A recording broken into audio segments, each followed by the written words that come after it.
and we Oh, nice. I took a September 11th ride there 2 years ago to Prescott to see where the Granite Mountain Hotshots perished, and we set a little fire on our bikes and everything. Yeah, so I'm out there quite a bit, man. Okay, cool. Let me. We're starting the show live now, so let me introduce real quick. And hey, everybody. Caesar was on a second ago, and now he's gone. So I don't know what's going on. He's trying to sort things out. But very excited for this episode of the Triple Cap Show. We have Mr. Steve Zengel from Los Caidos Cigars. You guys have heard me talk about these a number of times already. Something that I'm really getting behind. I think it's really cool. And so, Steve Zengel, welcome to the Triple Cap Show. Thank you so much, and I really appreciate y'all having me.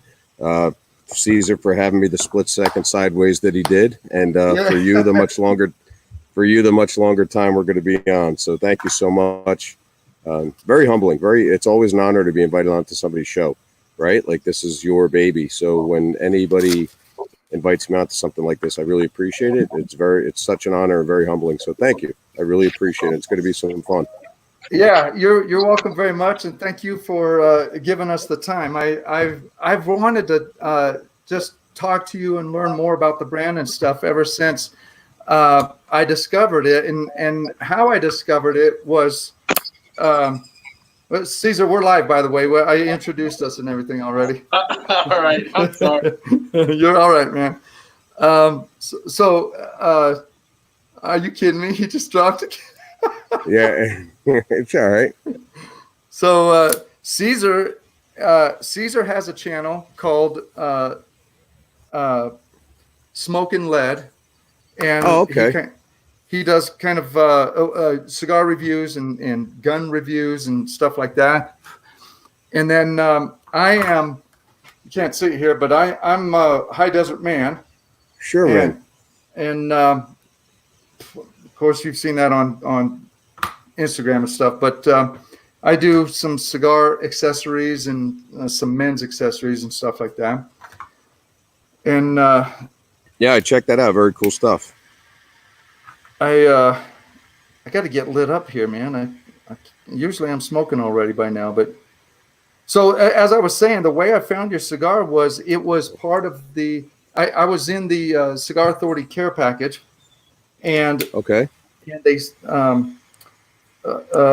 Dave Garofalo sent it out as part of the care package, and I gotta kind of preface this with a bad habit that I have. And I hope you don't take this wrong, because it's certainly not a dig on you, but I sort of tend to gravitate to pretty cigars, real pretty bands and all this stuff. And when I received the cigar, I hadn't heard of it. I didn't know anything about it. And I thought, oh, this must just be a cheap house brand or something like that. And you thought my band was ugly, you bastard. I was like, that's just kind of a plain band. But then I heard you on the show, and I smoked the cigar, and I was like, holy crap, this is awesome. Cool. Yeah, David's good people, man. He really looked out and had me on Cigar Authority. Really kept me going even during the pandemic. We did an event together. I think it was May 14th, I think it was the first Friday, the first day that shops could open. I immediately got in a car, went up there because he had been so supportive even during the pandemic.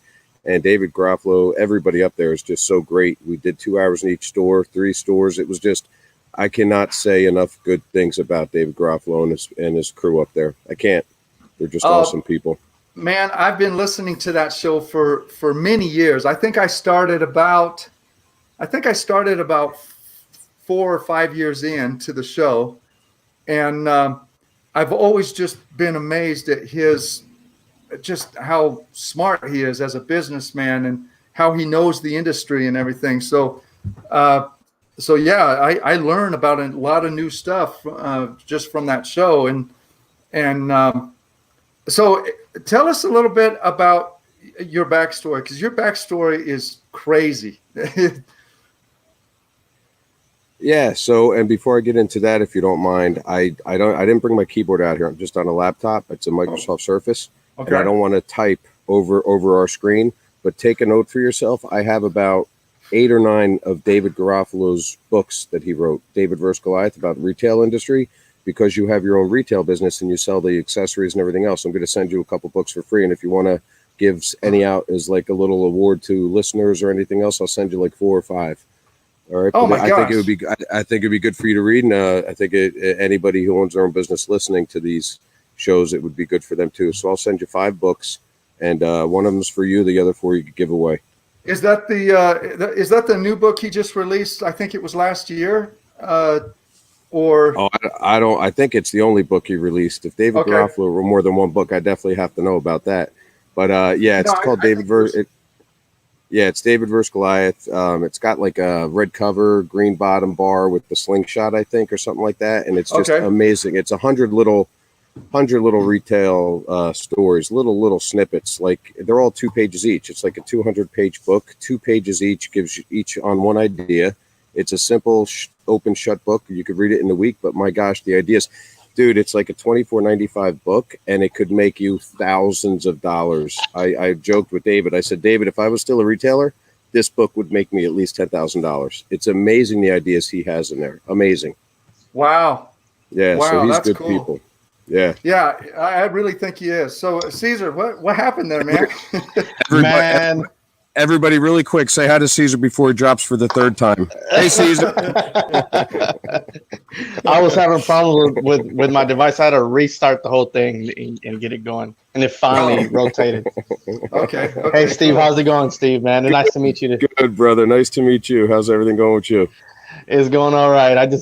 Good, man. And the funny thing, I was like, I was in a rush. I was like, man, I got off of work late. And I went to go get a haircut real quick, and they took forever. And there was only like 2 people there. And I'm like, man, what's going on? Went to go grab something to eat. I was like, I got to eat something because I ain't nothing all day, and I'm going to smoke a cigar. I get here, and now the phone started messing up. I was like, dude, I was on time. Last minute, and I still couldn't get it done. Hey, Caesar, all of us are wearing baseball caps, right? You got to take yours off for me. How long did it take to get that shit cut, man? Are you serious with that? You're talking as if that haircut made you an hour late. Come on, man. No. It took. I do a number 3 all around. My son does it in 5 minutes. That was. Come on.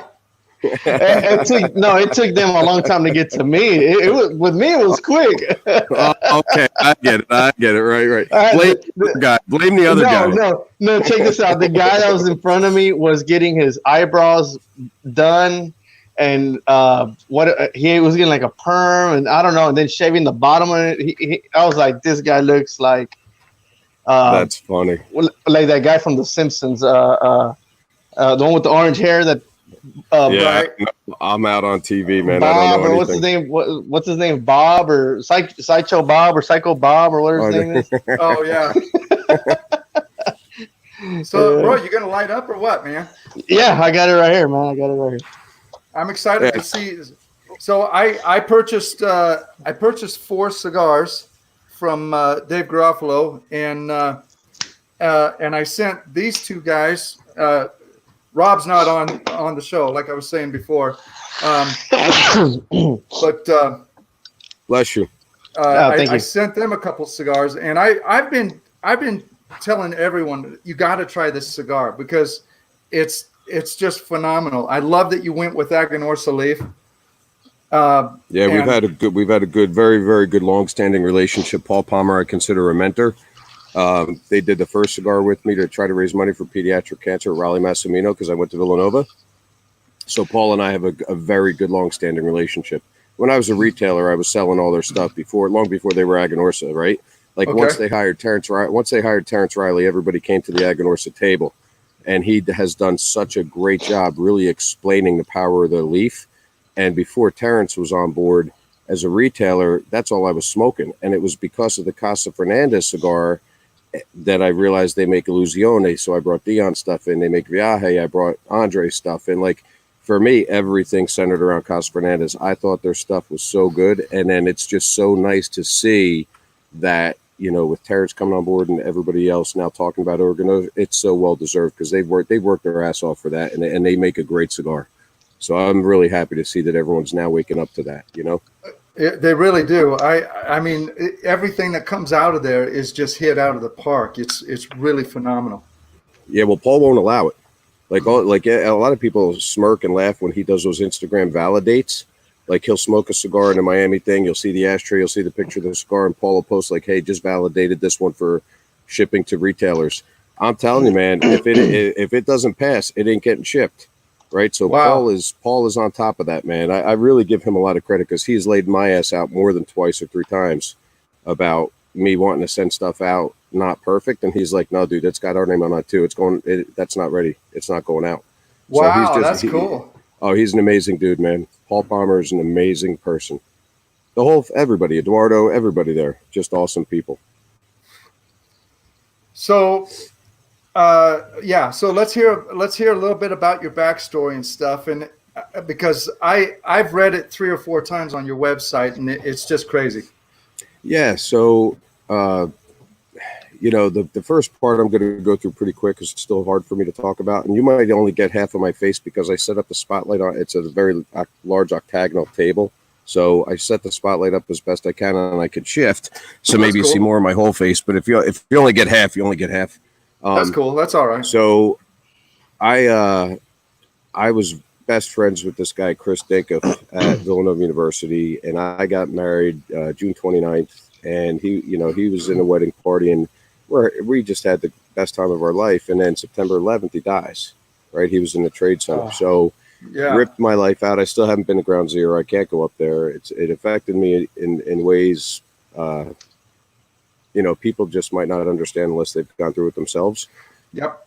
So I'm still as a matter of fact, what I told you before we went live, that motorcycle ride on September 11th out of Scottsdale, Harley, 2 years ago was the first time I even left my backyard on September 11th. I always had a cigar in my backyard on September 11th, pretending I was talking, or not pretending, but I talked to him. Right. Like, what the hell are you doing up there? Like, what's up? Like, how's everyone doing? Like, I don't even know. I just talked to him. So it's my way to remember him, and just my son's named after him. So it really, really affected me. And that was 2001, and then every September 11th after that, I'd sit in my backyard, have a cigar. So fast forward, I then go to so many years in between. I have a doctorate degree in education, so I was a longtime educator, vice principal, etc. I get an offer to coach Division I basketball at a school called Hampton University in Virginia, small Division I, HBCU, probably the most fun I've had on any job in 3 years of my life. It was phenomenal. We didn't make the NC2A tournament. They fired my boss, and then I needed to do something. So came back up to Jersey, looked for work because I knew my wife and kids weren't going to stay down there now that we didn't have a job keeping us down there. So we were going to come back home, and I knew that. So I was kind of planting the seeds, getting some jobs, coaching a little bit here and there, teaching. And then when I went back down to Virginia, because my kids had to finish the school year out, I went into Scott Regina's place, Emerson's. And if you don't know, Scott's on the board for the IPCPR, and I think he just stepped down but he was the president for the Tobacconist Association of America. And I've heard Dave talk about him before. Yeah, so I begged him for a job. I begged him for months. They didn't have any openings. And then as soon as he had an opening, I started working for him. And it was for a few months. And then we were about to come back to Jersey. And I just said, Scott, do you mind that I have your blessing to open up a shop? And can you really teach me about the business? So he said, absolutely, no problem, here for you. So I worked there for a few months. And then I came back to New Jersey in February of 2012. And opened up my own little shop in Seaside. You all might know the show, the Jersey Shore with Snooki, The Situation, and everything else. Same town. So where they lived was probably 4 blocks from me, right on the boulevard in Seaside. Just right up the street. So the bar they always went into, Hemingway's, we almost shared a wall. So that I was that close to the ocean, right? So I was about 400 or 500 feet off. And the town let me do anything I want. They're just like, listen, we need you open for St. Patty's Day. We want every place on the main drag, the boulevard, to be a storefront. We don't have anything vacant. So just get your shop up and running, and we'll look at everything later. I said, perfect. So I worked my ass off, and on May 10th, 2012, I opened up for the Seaside Heights, New Jersey St. Patty's Day Parade. And it was great. I opened up with 9 boxes of Cortez cigars. And I just kept throwing, because Cortez, he's here in New Jersey. right? So Dominican, I think they're Dominican. And he was rolling and nobody would pick him up because they're like, bro, you roll, you're a manufacturer, but you have your own retail store. We're competitors. Why would I ever want to pick you up? And he was like 40 minutes away from me. And I was like, no one's going to sit there and say, gee, do I go 40 minutes north or 40 minutes south for a cigar? Like if they're in the area, they're going to stop by. So I said, I have no problem picking you up. Right. So I was, I think, one of the first people in New Jersey to pick up Cortez cigars. I opened up my shop with 9 boxes. That's all I had that day. It was 9 boxes of cigars. Holy cow. And then I reinvested every penny into the business, every penny. And we did quite well that summer, really well. And I still hadn't really taken any money out of it. And then on October 27th or something, right near Halloween, Hurricane Sandy came through and just wiped that shit right out. Yeah. So, I mean, you were open for what, like 8 months is all, right? 8 months. Yeah. Holy So I was open. crap. Yeah, so I was open for 8 months, and then if you go back and Google Seaside Heights, Hurricane Sandy, you'll see the devastation it caused. It was just nuts. So, so I had to take a year off. My house smelled like pipe tobacco, like you wouldn't believe. Right, everything from the store came into my living room, and my wife is like, "When are you getting this stuff out of here?" You know, if we ever had a house fire that winter, we would have had the most fragrant smelling house burning ever. So it was just crazy. And then I opened up a year later, August 13th, or August 15th, something like that, 2013, up the street. And during that time, we had, so a lot's going on at the same time, if you can imagine. It wasn't a stepwise regression or progression. It was just everything happening kind of at once. So as I was building a new shop, I needed money. I had no income because my shop had been wiped out. I lost about $80,000 in it, right? Everything I invested in it. So I needed money, number one. Number two, I needed product to open again. So I said, all right, here we go again. I'm just going to open up with, a couple boxes and start from scratch. And I ended up going back into the school system as a high school vice principal so that I could have documented income, apply for some credit cards, and then build the shop on credit, right? Because I knew I had a decent following, and I felt fairly confident it was going to make it. So I didn't mind taking that I guess, calculated risk and putting it all on credit. So then Scott called Regina, because a lot of people don't know. I think he was born in New Jersey in Freehold, where my kids were born. So Scott said, hey, yeah. So Scott goes, hey, man, what do you need? I said, Scott, I need a whole shop. And he goes, seriously, what do you need? And I go, seriously, a whole shop, right? So he sends me probably about $28,000 retail value. Wow. Of everything, with a note in the box that said, pay me when you can. Oh, right? My gosh. Wow. Yeah.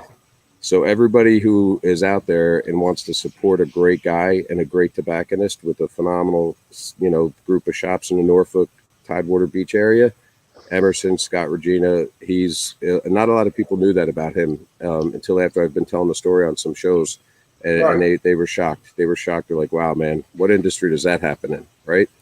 So it was really, really touching. And Scott's great people. So then I was able to accelerate the shop. And then because I had to go back into the school system, I needed someone to manage the place, right? While I wasn't there. So there was a police officer from the local town where I grew up, Frank Lancelotti, and he was always coming in to buy cigars down in Seaside. And as soon as I opened up the new place. So I said, hey, Frank, I'm going to be a high school vice principal. Can you help me out and work? And just like beer money, part-time, whatever, just manage the place. He goes, dude, I'd love to do that. So I said, okay, great. As that was going on, we had a couple police officers brutally murdered. And right now I'm sitting in Howell Township, New Jersey. We had State Trooper Mark Castellano. He was killed on the side of the road, murdered. And that's the reason we have the move over law in the state of New Jersey. And Christopher Matlos is a Lakewood police officer where my wife works. And I had spent some time working there as well. And he was brutally murdered, sitting in his car. Guy came up, just shot him in the temple. I think I've seen that. Ain't there a video or something? Was he in a police station sitting in the? Oh no, that might be the one. That might be the one down in Arkansas that just happened about a year ago. Yeah, that one. Okay. You might be talking about the one, and that's right near Brian's Open Door Cigars place down there. But so anyway, so all those things were happening. So because Frank worked in my shop and he had the affiliations with the police departments, we were then the shop called to say, hey, we're doing this golf outing, we're doing this picnic, we're doing this casino night, we're trying to raise money for these guys who have fallen in the line of duty. Can you help out? So I was like, sure, and so we went out there. At the time, we had a house cigar. I was bringing some of the Casa Fernandez stuff out. People loved it, but I felt like, I tell people, and pardon my language, it's the best word. I don't even know how to say it. It felt like I was sleazy, right? Like these guys died trying to protect our freedoms. They died in the line of duty, and here I am selling cigars at an outing, and then I'm bringing home 200 or 300, and I'm giving them 100 or 200. You know what I mean? Like I was profiting off it, and it just didn't feel right. So I felt like I had a shower, like it just felt that kind of gross afterwards. So I complained about it quite a few times, and that's when the guys from Jersey Mike's and one of my best friends, a kid I used to coach in high school, Matt Catania, said, listen, Z, if you really care about it that much, get a set of balls, give all this shit up, stop being a vice principal, and go sell cigars and give back like we do through sub sandwiches at Jersey Mike's. So I said, you know what? I gave it about 3 days thought and submitted my resignation and told the landlord I'm shutting the shop down. So I waited. Wow. I fulfilled all my school duties, that year. And then as soon as school let out and I fulfilled my contractual obligation, Los Caidos was born. Wow. What a crazy story. And so the first officer that you mentioned was murdered, and you said it brought about the move over law. Was it like a traffic thing or something, or what had happened was I believe, and please, I don't want to be quoted here taken out of context, but what I believe the situation was, it was a girl that made up a fictitious story that she was kidnapped and everything else like that, when in fact, I don't know if they were targeting a state trooper or police officer. None of it was true. And what had happened was Mark then got out of his car. She said, oh, he's up there in the woods or something like that. So Mark gets out of his car to go pursue this supposed suspect. And that's when a car, looking at all the action happening, I guess took their eyes off the road and slammed into him at about 80 miles an hour. Oh man. My gosh. Yeah. So that's why. That's horrible.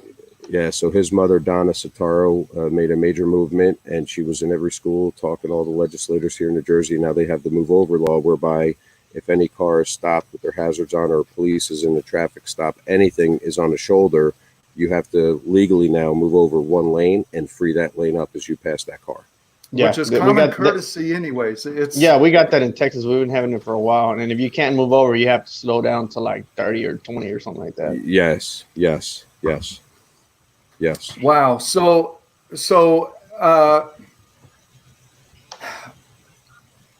all this, I don't even know. I mean, I don't want to get into a whole political thing, because people just aren't into it and stuff. But with everything that's going on, do you feel like there needs to be some sort of reform across the country with our police systems, or because it's a weird topic for me, because I've always been a pretty good kid. I've never really had issues or anything, but I've had some bad experiences with police officers. But at the same time, I'm hearing all this stuff, and I'm like, and I know there's the whole. They're talking about defunding and stuff. I know that's not going to get any real wind behind it, but to me, it's insane that people are even talking about it. It is getting wind behind it. Philly just lost $33 million. Mm-hmm. Mm-hmm. Really? Yeah. Oh my gosh. Yeah, they lost $33 million. Yeah, there's a whole thing. There's a whole thing going on with that, because supposedly last year the budget was off by exactly $33 million. So now the politicians, it's ironic, it's the same exact number, but listen, I'm not in those waters. I don't see it every day. So I'm only that ignorant guy that reads the news and kind of reports it. It's like the phone game, right? I read it, tell you, and all of a sudden it's like, oh, I'm so smart because I read a thing in the news today. So yeah, I don't want to pretend I know more than I do, but that's what I read and heard. Yeah, I hear you. Well, part of the reason why I wanted to have you on the show is because you do support first responders. A dollar from every cigar sale, correct? Yes.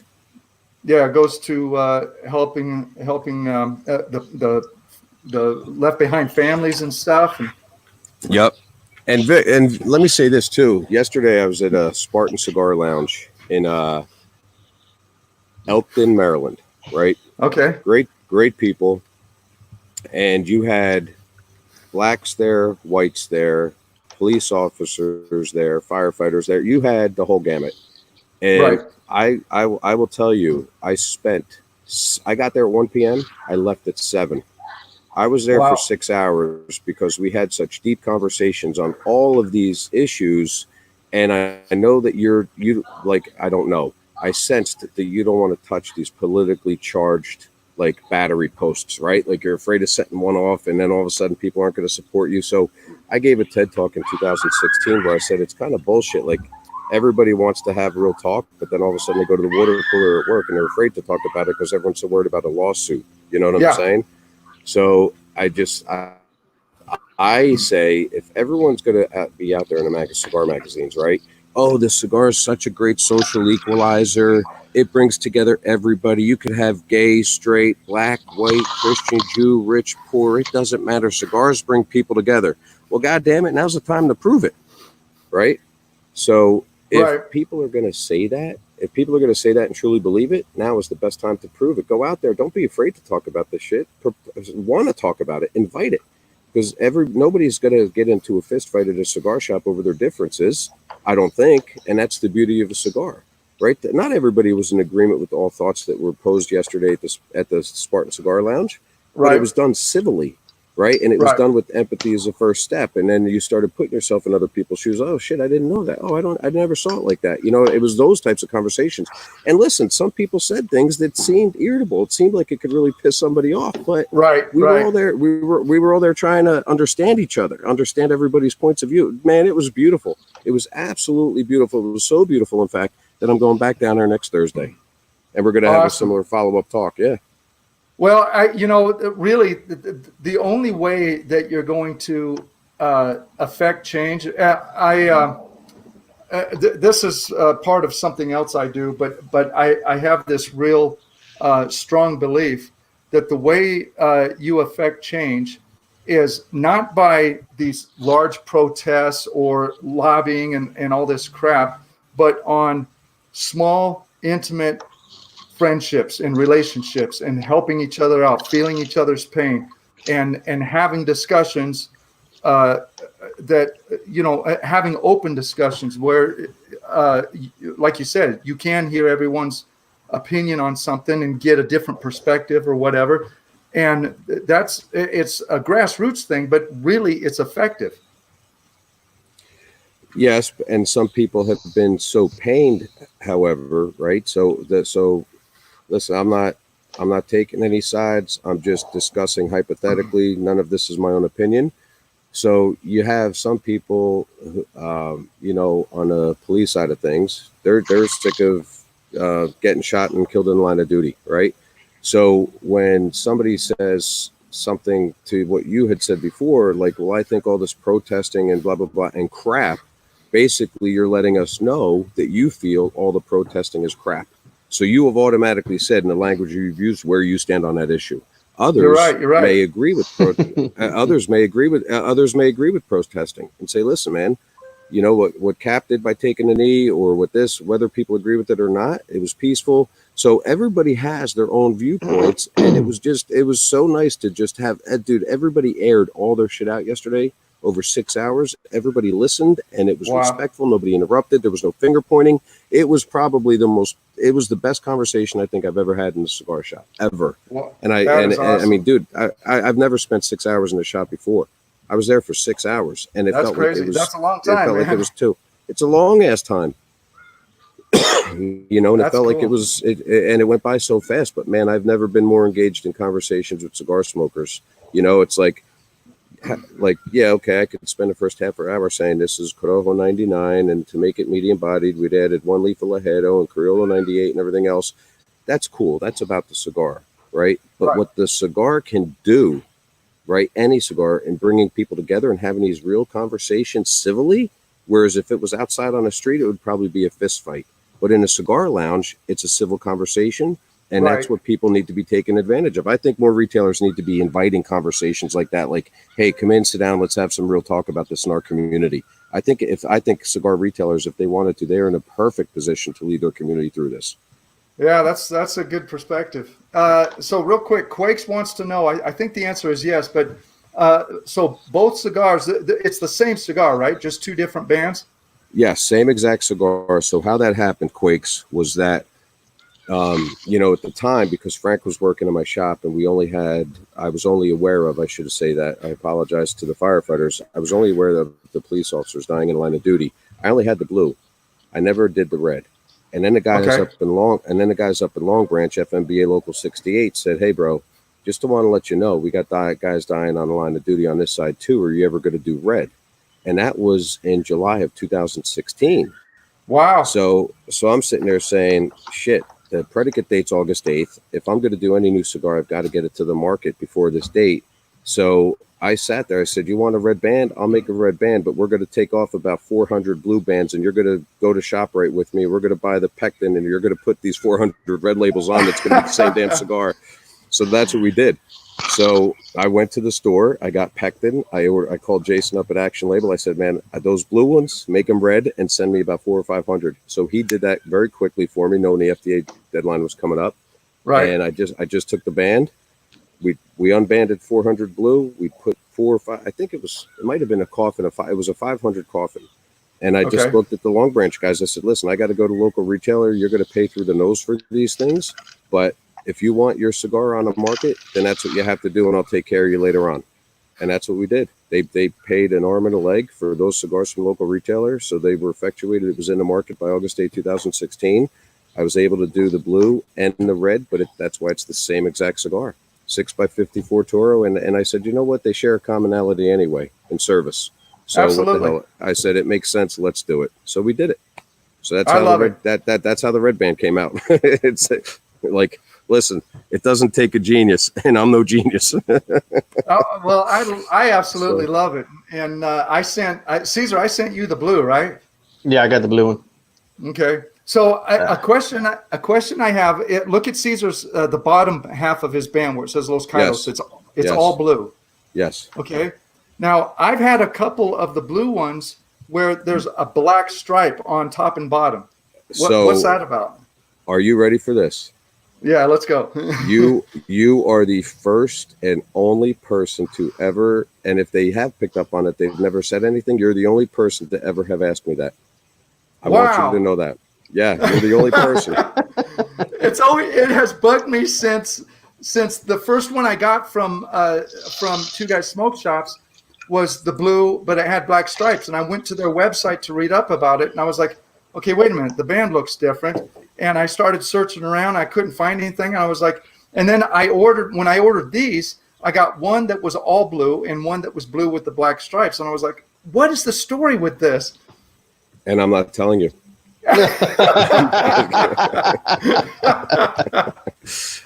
So, as you may know, I think the whole world already knows I'm not the sharpest tack in the box. That was just an oversight. It was just an oversight. We had wanted to send it down with the double black band around it. Okay. And then somehow the translation got lost between the designer's email and the factory that produced it. I am not putting that on the factory that produced it, because ultimately it's my job as a leader of the company to go down and make sure the quality and check the press and everything else. With all that was going on, me getting a vice principal, starting a shop and everything else, I just didn't pay attention to it. So it was a huge oversight on my part. I take full responsibility for it, but that's all it was. It was an oversight. It didn't get done, but it was supposed to be black on top and bottom. Is it like so this one here? Yes, that is the first one on which I made the oversight. Thanks for reminding it. You can pull it away from the camera now, Caesar. Caesar, all I'm saying, that's a crock of shit, right? Like, you drop off this call 3 or 4 times, and then you're going to rub that in my face. Hey, Steve, is this the mistake you made? Caesar, pull it away, man. I think it looks good. I mean, it looks real good. And I think your haircut looks phenomenal. Thank you. He gets hey Caesar. I hear that Mike Ortiz sent you a picture today. Yeah, with the cup, yeah. With the Topo Chico? Yes, I seen that. I was like, oh, that's nasty, but I didn't get to say nothing. I was like, nice picture because I like the cup and everything, but not that drink. Yeah, it's an inside joke. I love Topo Chico is a sparkling water, and Caesar has a bad experience with Topo Chico, and so I'm always razzing him about it. And some of the guys have kicked in on razzing him with me. Well, I've never even heard of it, and I can already tell you I had a bad experience with it. You could keep that shit. Anything sparkling is going to be called an IPA, and I'll be good with that. Gotcha. That's fantastic. So let's talk a little bit real quick about okay. I've got questions about the boxes. Ask away, man. So they come in boxes of 11 but they're boxes of 12, but there's an empty spot, and so you get 11 cigars, but I just heard I can't remember where I heard it now, but I just heard that that there might be a box of 12 with a 13th spot, and the 12th cigar is a torpedo. Is that completely off? What's in that Topo Chico stuff you drink, man? That is completely off. But it's okay. No, so you were half right on the first part. When you went to the 12 and 13, that's just somebody not knowing how to count, right? Okay. So all of so it's an 11 count box with a 12th open space, and it was a very heartfelt story for me. But I have to tell you, it was really funny because, and God bless Craig Reynolds up at CI and Laura Barlow. So if you don't know the full story about what happened, so as I was shutting my retail shop down and Casa Fernandez was making the cigars, they had all landed for me to move into a warehouse, but they first landed at my cigar shop. And even though I moved out of Seaside and North, I was still very close to the beach in a town called Manasquan. So people would ride their bicycles with the basket in front, pull up their beers, get off the beach, right? So we're in a very, very seaside-like community. And so some guy, I still to this day don't know who it was. To this day, I do not know exactly who it was, but some guy was in and he was like, hey, what's in the boxes, man? I was like, oh, some cigars I just had made. It manufacturers like, you had them made. I was like, yeah, this thing I'm coming out with Los Caidos told me a story. He goes, can I see one? Can I have one? I said, dude, they're not for sale. I haven't even opened a box yet. They're going right to the warehouse. He goes, well, do you mind? I said, I guess not. So I opened up a box. He saw it. I sold him one, right? And then about, 2 or 3 weeks later, I get a call from the folks at Cigars International. And they said, hey, man, one of our people was in your store, grabbed the box of cigars, and it's really quite an interesting story. We'd like to talk to you about it. So I was like, wow, right? So Laura Barlow, and to this day, we still have a very dear friendship. So I go out to Cigars International. It's Jeff Coker, the guy in design, and Laura Barlow, the buyer, and Craig Reynolds, CEO, and we're all at a table. And I bring a box, he opens a box up, and the story card, we pull the story card out. And he goes, who did these? I said, I did. He goes, I know you did them, but who did these? Like Jason at Action and everything else. And Jeff, the guy responsible for all the design on our products, is staring at it as Craig is saying that. And I said, no, sir, I did it off a U-print for 48 cents each. Like, I'm proud I saved money and everything else. And he goes, it looks it. Right. So I was like, damn. And then they got smoking a cigar, and I guess they enjoyed the cigar. And then they said they looked at the box. They just looked at the whole thing. And am I allowed to say bad word? Well, I'll refrain my language.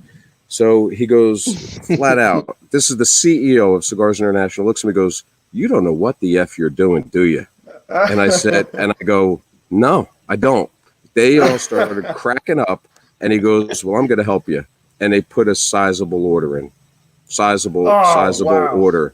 Yes. When I say sizable, I mean probably at the time it was more than half of the inventory. It's right? CI, man. It had to be sizable. So, Wow. but I'm just saying it's very interesting because that is not the normal course of events where your first purchaser is Cigars International when you never had talked to them before. So Okay, right. I have a huge debt of gratitude to them for helping me get started. Right. Wow. So they they were good to me in the beginning. Right. So, I'll always remember them for that. So anyway, so that's how really we got out there, and then it was on our site, and then more people started hearing about it, and we sold out probably in 2 or 3 months of those first 500 boxes. And then I learned quickly about profit margin and the effect it has on a business. And then based on the money I made off of that, with the money I put aside to give out to the families, I just had nothing left, not enough to make more cigars. So I took a year off to really think about, am I a hobby with a hope, or am I going to be a true business? So I took a year off in reflection, and then we came back out in December 2018. Okay, that part, I read that on the website, and I thought, wow, that's awfully early to take some time off and stuff. And I was wondering what the story was with that, but that's very interesting. Yeah. So what the 11 count, going back to your original question, it's an 11. What was funny is once people started getting them from CI, and they were getting the boxes, they weren't reading the story card all the way, and they're like, "There's a cigar missing. I got gypped." So then the CI called and they're like, "Listen, man, we're dealing with a ton of shit over this design." I was like, "They need to read the card," and then they're like, "Oh, that 48-cent card that you made up." I said, "Yeah, they need to read that." So it was great all around. They were so forgiving of all my ineptitude, my ignorance. Just they were great people over there. So that's that's what it is. It's 11 cigars. It's 10 round heads, 1 torpedo, 1 open space, because I wanted the torpedo to be something special for the person who buys it or receives it as a gift. And then they're like I do for my friend Chris, as I was telling you, on every September 11th, I wanted them to sit and believe that 12th cigar that's not there is the one that their friend is having with them from upstairs. Right. Gotcha. Yeah, that's very cool. So that's where I got the torpedo thing. I knew I heard that somewhere. I wasn't so crazy, but you are crazy. You didn't say 12. You didn't say torpedo. You didn't even mention a word. You said 12 and 13. I said 12 and 13, but I mentioned torpedo. Go back. We'll go back on the video. I said torpedo. Yeah, he did. You see, Caesar, stop it. You see what I'm doing for him, right? I'm making the listeners go back to see the whole episode. I'm trying to help you out here, man. I'm trying to increase the YouTube views here. Come on, man. Nice. So I can totally relate to.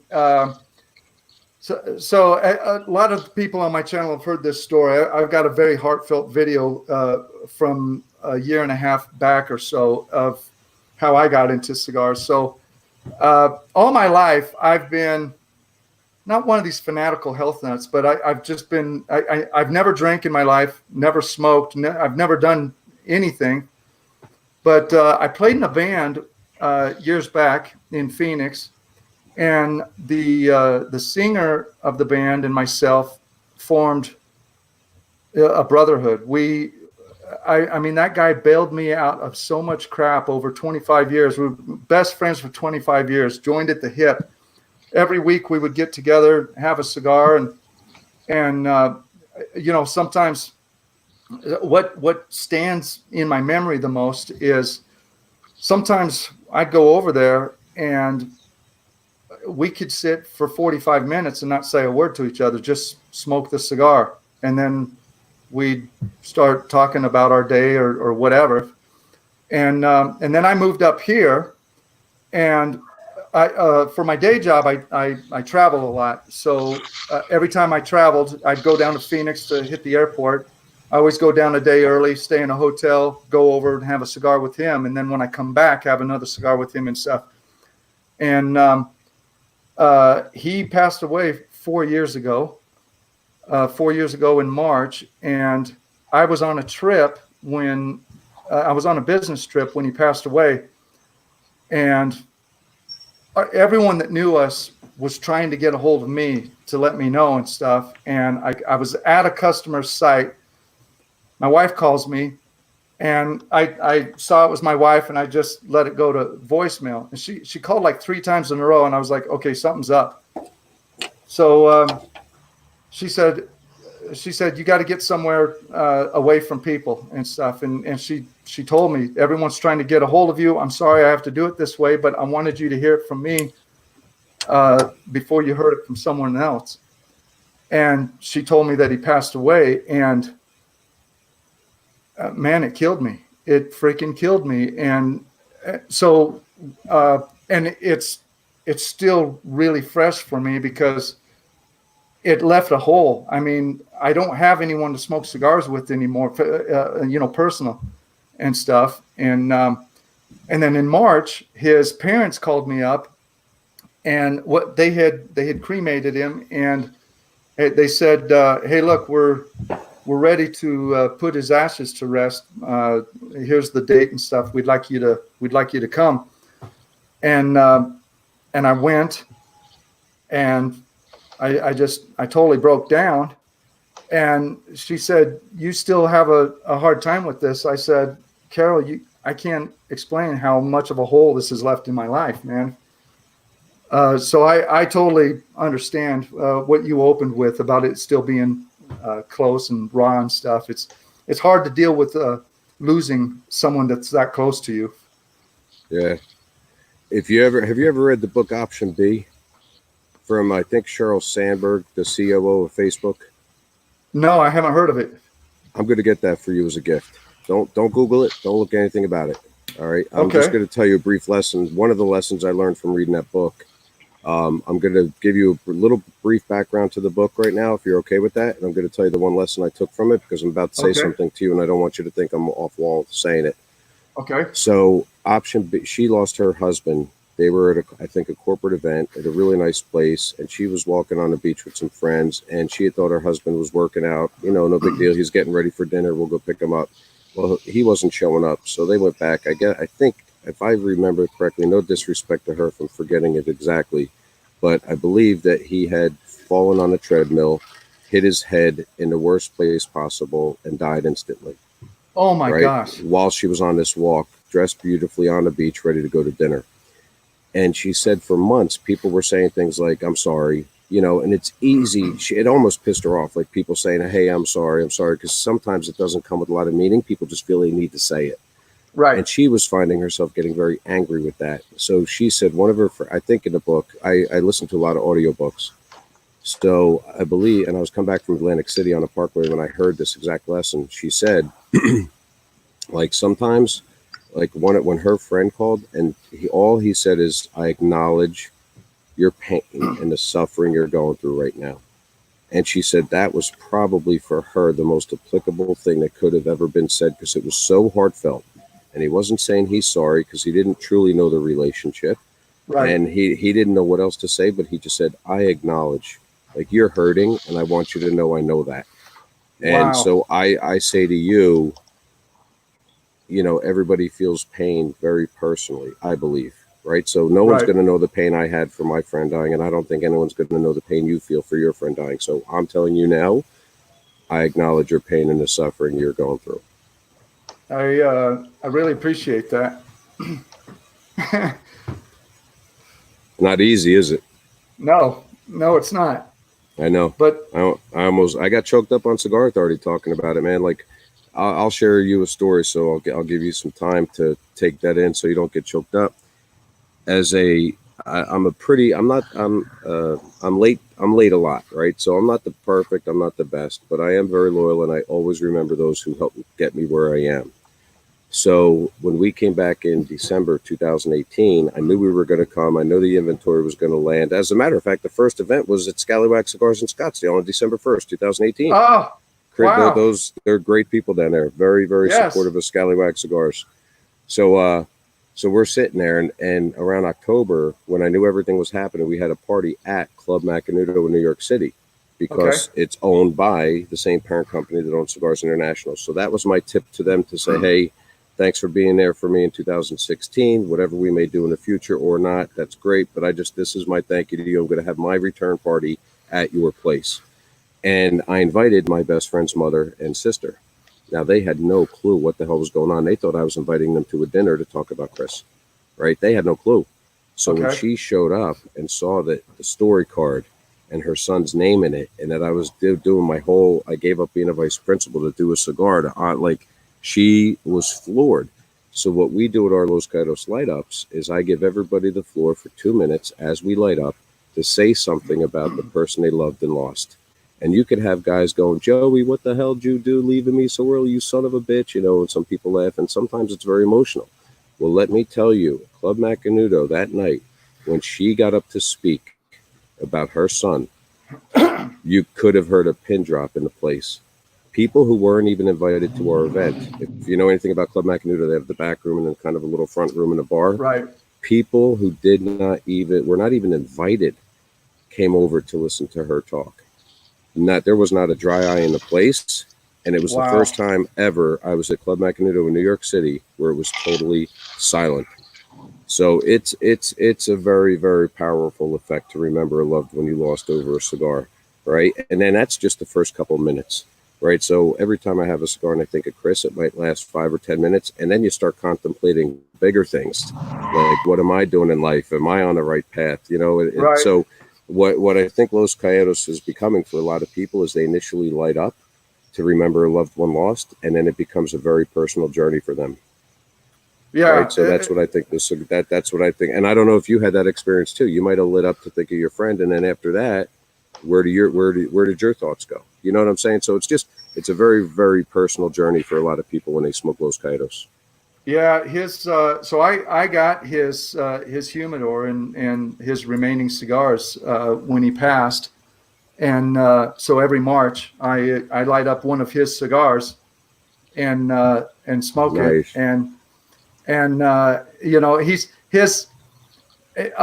he wasn't very adventurous in trying new stuff. Once in a while he would, but he had a cigar that was like that for him. That could have been the only cigar that existed. It was the Sancho Panza double Maduro Escuro. Let's see, the Escudero size, the biggest one, and I would always buy new stuff, and I'd find something new, and I'd buy an extra one, and I'd give it to him, and have him try it. And I'd buy him really nice stuff. I'd buy him garbage stuff. I'd buy him. There was an inside joke where I would buy him big giant cigars, the biggest cigars I could find, just as a joke, and he would smoke them, you know.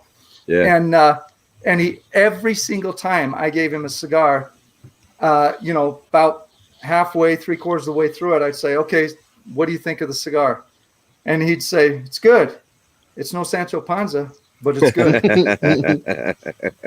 And I love it, man. So I've got all his cigars still. Well, I mean, let's see, I've smoked 4 of them now, and I think I had a total of 20. So I've got a ways to go. That's awesome. And it's interesting to me that it's ironic, I should say, that you say that he was cremated, because my wife and kids, they all know. I have twin boys that are 16 now. They just turned. And my wife, I said, I haven't redone my will yet, but I'm hoping you honor my last wish. When I go, I want you to cremate me, and I want you to put my ashes. I want you to have a big we have a very, very large backyard. I'm blessed in that regard.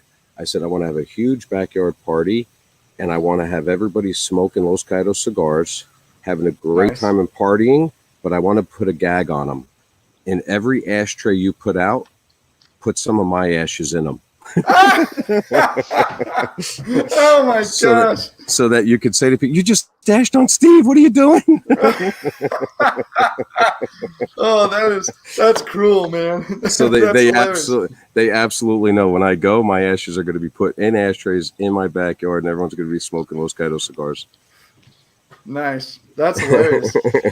Now, the name, I don't know if you talked about it before I got on, the name of your company, Los Caidos, how did that come about? I mean, I hear your story. I know Los Caidos means the fallen in Spanish. Can you tell me a little bit more on how that came about? Sure. Hey, Pete, what's up, man? So I think that's Pete chiming in here. I don't know. I'm trying to engage in Christina Harrison. Hey, how are you all doing? Yeah, Caesar, it's interesting you say that because we did talk about it before you got on, and we also talked about it the 3 times you fell off. So I'm not going to talk about it again. All right. That's cool with me. That's cool with me. I have to look at it in the beginning. No. So what's and I really wish this is probably the part I need to make more or better known to the police officers out there, right? Law enforcement officers. When I did the cigar, Frank and I talked about it because he was in law enforcement, and I knew a couple things. I knew I couldn't use any cheesy marketing or image to honor the life of a fallen. I couldn't use there was no way I was going to have some scantily dressed girl saying, "Hey, smoke one of these cigars." Like that was not. So everyone always tells me when I go to like conventions and events, you need a good looking girl here working with you, dude. You'd have so many more people coming over here. But it's like, I'm not going to use sex to sell the cigar, or a sexy image or anything like that. No disrespect to females out there at all. Period. Please understand that's not the point of that. But I'm still figuring out the best way to do this, right? So at the time, I was struggling because I was not a law enforcement officer, and neither was Chris. Chris was a financial trader for Car Futures in the Towers. So I wasn't in the community. So it's hard to go into, I wanted to help the community, but it's hard to really come out with the design when you're not in it. So I used Frank's advice, and then I called the 5 police union presidents of the largest police unions in the country. I talked to Patty Lynch up in New York, John McNesby in Philly, Ray Hunt in Houston, Tyler Eisen in Los Angeles, and Mark, he had an Italian last name, D'Antoni, I think, or something like that in Chicago. And Tyler Eisen in Los Angeles was the first. He's like, listen, man, I smoke cigars. And we went back and forth on ideas. And Ray Hunt in Houston, he was a cigar smoker. And me, him, and Tyler, or Tyler and I started going back and forth, kind of busting balls because he's like, man, the sheriff, you're not a real police officer. You're not a sheriff. Y'all are just police officers. So there was a lot of ball busting and fun going on. But it was a very, very, when we got down to business, it was very sentimental and serious. And those police union presidents had a large say in how the design of Los Caidos came out to be. So when it came out to the words for the name of the company and the brand, a lot of people said, call it the Fallen, right? And they were thinking about it. It was very strategic. It was smart. It was, hey, you could look it up easily on Google. Everyone's going to be able to find it. If you look up Fallen Officer Cigar, it'll come up in search engine optimization. Like, everybody was looking at it from that perspective. And I was like, hold on here, everybody. Like, the Latino community sacrificed quite a bit too to even bring us cigars here in the States. Like, are we going to do anything for them? Like, are we going to pay homage to them or do anything? Like, have this be related to the Latino community at all? And they said, well, how do we do that? So I said, well, what the hell is the Fallen in Spanish? And they're like, it's this. No one knew how to say it. So we Googled it, and they just pointed to the screen. And I said, well, that's the name. And they said, Los Caidos? Los Caidos? How do you say that? And I said, I don't know. So then, like, Paul Palmer to this day, he calls me, he's like, Ringo, you don't even say the name of your own company right, So, and if you heard us on Cigar Authority, David Groffel goes, Los Caidos? And I said, uh-huh. And then Jonathan goes, no, it's Los Caidos. I go, uh-huh. And then they go, no matter how, I remember that. They go, no matter how we say this, you're going to say yes, aren't you? I said, uh-huh. Right. So it doesn't matter. It doesn't matter how you say it. Right. So it's hard as hell to Google. It's hard as hell to spell. People don't like you even. So Vic, all due respect to you, I love you. And thank you so much for saying the nice things you did about the cigar a couple times ago. But even you misspelled it. You said, oh, I think it's LOSCIADOS. And you misspelled it. So I understand that there will be difficulties in spelling it and everything else, but there was no way I was moving forward without paying any attention to the Latino community that sacrificed so much to bring us cigars. So I went with it, and it is what it is. But I don't backtrack from it, and just people, if you have to search a little harder to find it, my bad. That's all. No, I think sticking to your guns and doing what you did is absolutely the right thing to do. We've got a Hispanic brother in that's got another YouTube channel. He was in here a little while ago, but he had to drop out. Named Martin, and Martin corrected me when I put my first video out, when I did the unboxing and I smoked the cigar. he said, "Hey, you pronounced it wrong," and it's kind of a inside joke among my little group of cigar reviewer friends and stuff, because I screw up a lot of stuff. I can remember stuff like crazy if I'm not on camera. I can have said it just before I went on camera and then get on camera and totally forget what the name was or whatever. So, but yeah, you're right. I did pronounce it wrong. But if you think for a second that I even rethought about coming on here, oh well, he didn't spell Los Caidos correctly. How dare he? What disrespect! Like, there are a lot of grammar watchers, right? They're always watching. Did he use the object or the preposition? Like blah blah blah blah blah. Like, if you're going to correct everybody on every spelling mistake and grammar, like, shame on you. Let just people be. Let them talk. Let them say what they got to say. You know what they mean anyway. Come on, man.